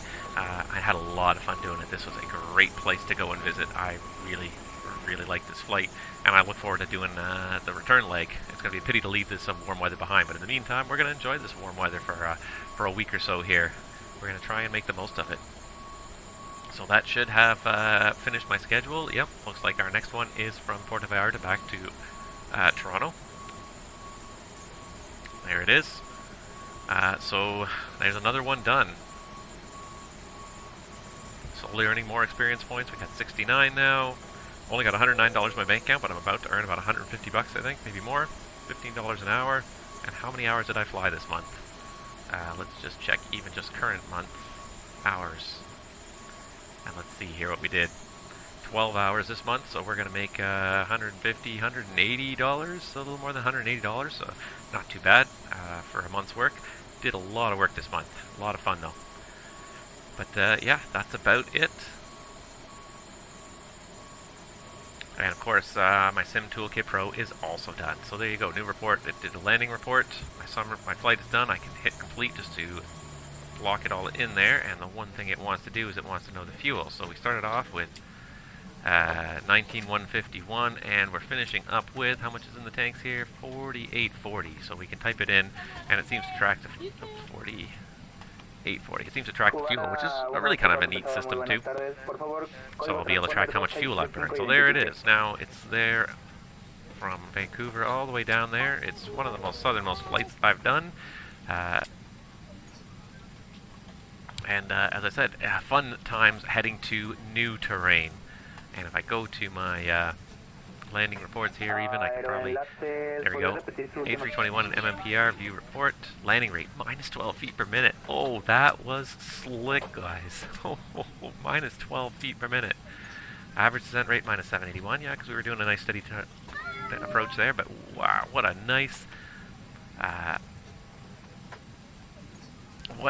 nice touchdown there. And I'd love to see this in replay because I haven't seen this yet. I haven't done this, so what the heck, guys? You want to see this? Let's check it out. I don't think I want to watch it all the way from back here. I may want to go a little further. Does it work? It doesn't seem to work. No, it doesn't seem to work. Okay. Too bad. Something for the future, I guess. Grass will be posted soon. That's okay. That was a pretty nice touchdown. I do say so myself. But yeah, and there we go. Now it's log Transat 118 and the 321.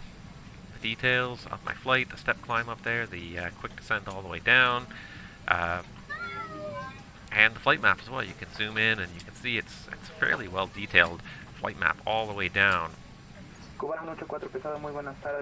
Stops for some reason there just after we took off, or just before we landed, but that's okay. I think it has an altitude limit. See, it doesn't do the taxiing, it just starts at a certain speed or a certain altitude, so that's okay. Nevertheless, it's there, it's logged, the breadcrumb trail is there, but it works. This works really well. SimToolKitPro works really well. I'm really happy with it, guys, so definitely check it out, and check me out next week. We're going to do another stream. It's going to be, as I said, back to Toronto, but in the meantime, enjoy this beautiful scenery here, the beautiful weather, and taking some time at the beach, and we will all rendezvous next week. Until then, you guys have a great week. Stay healthy.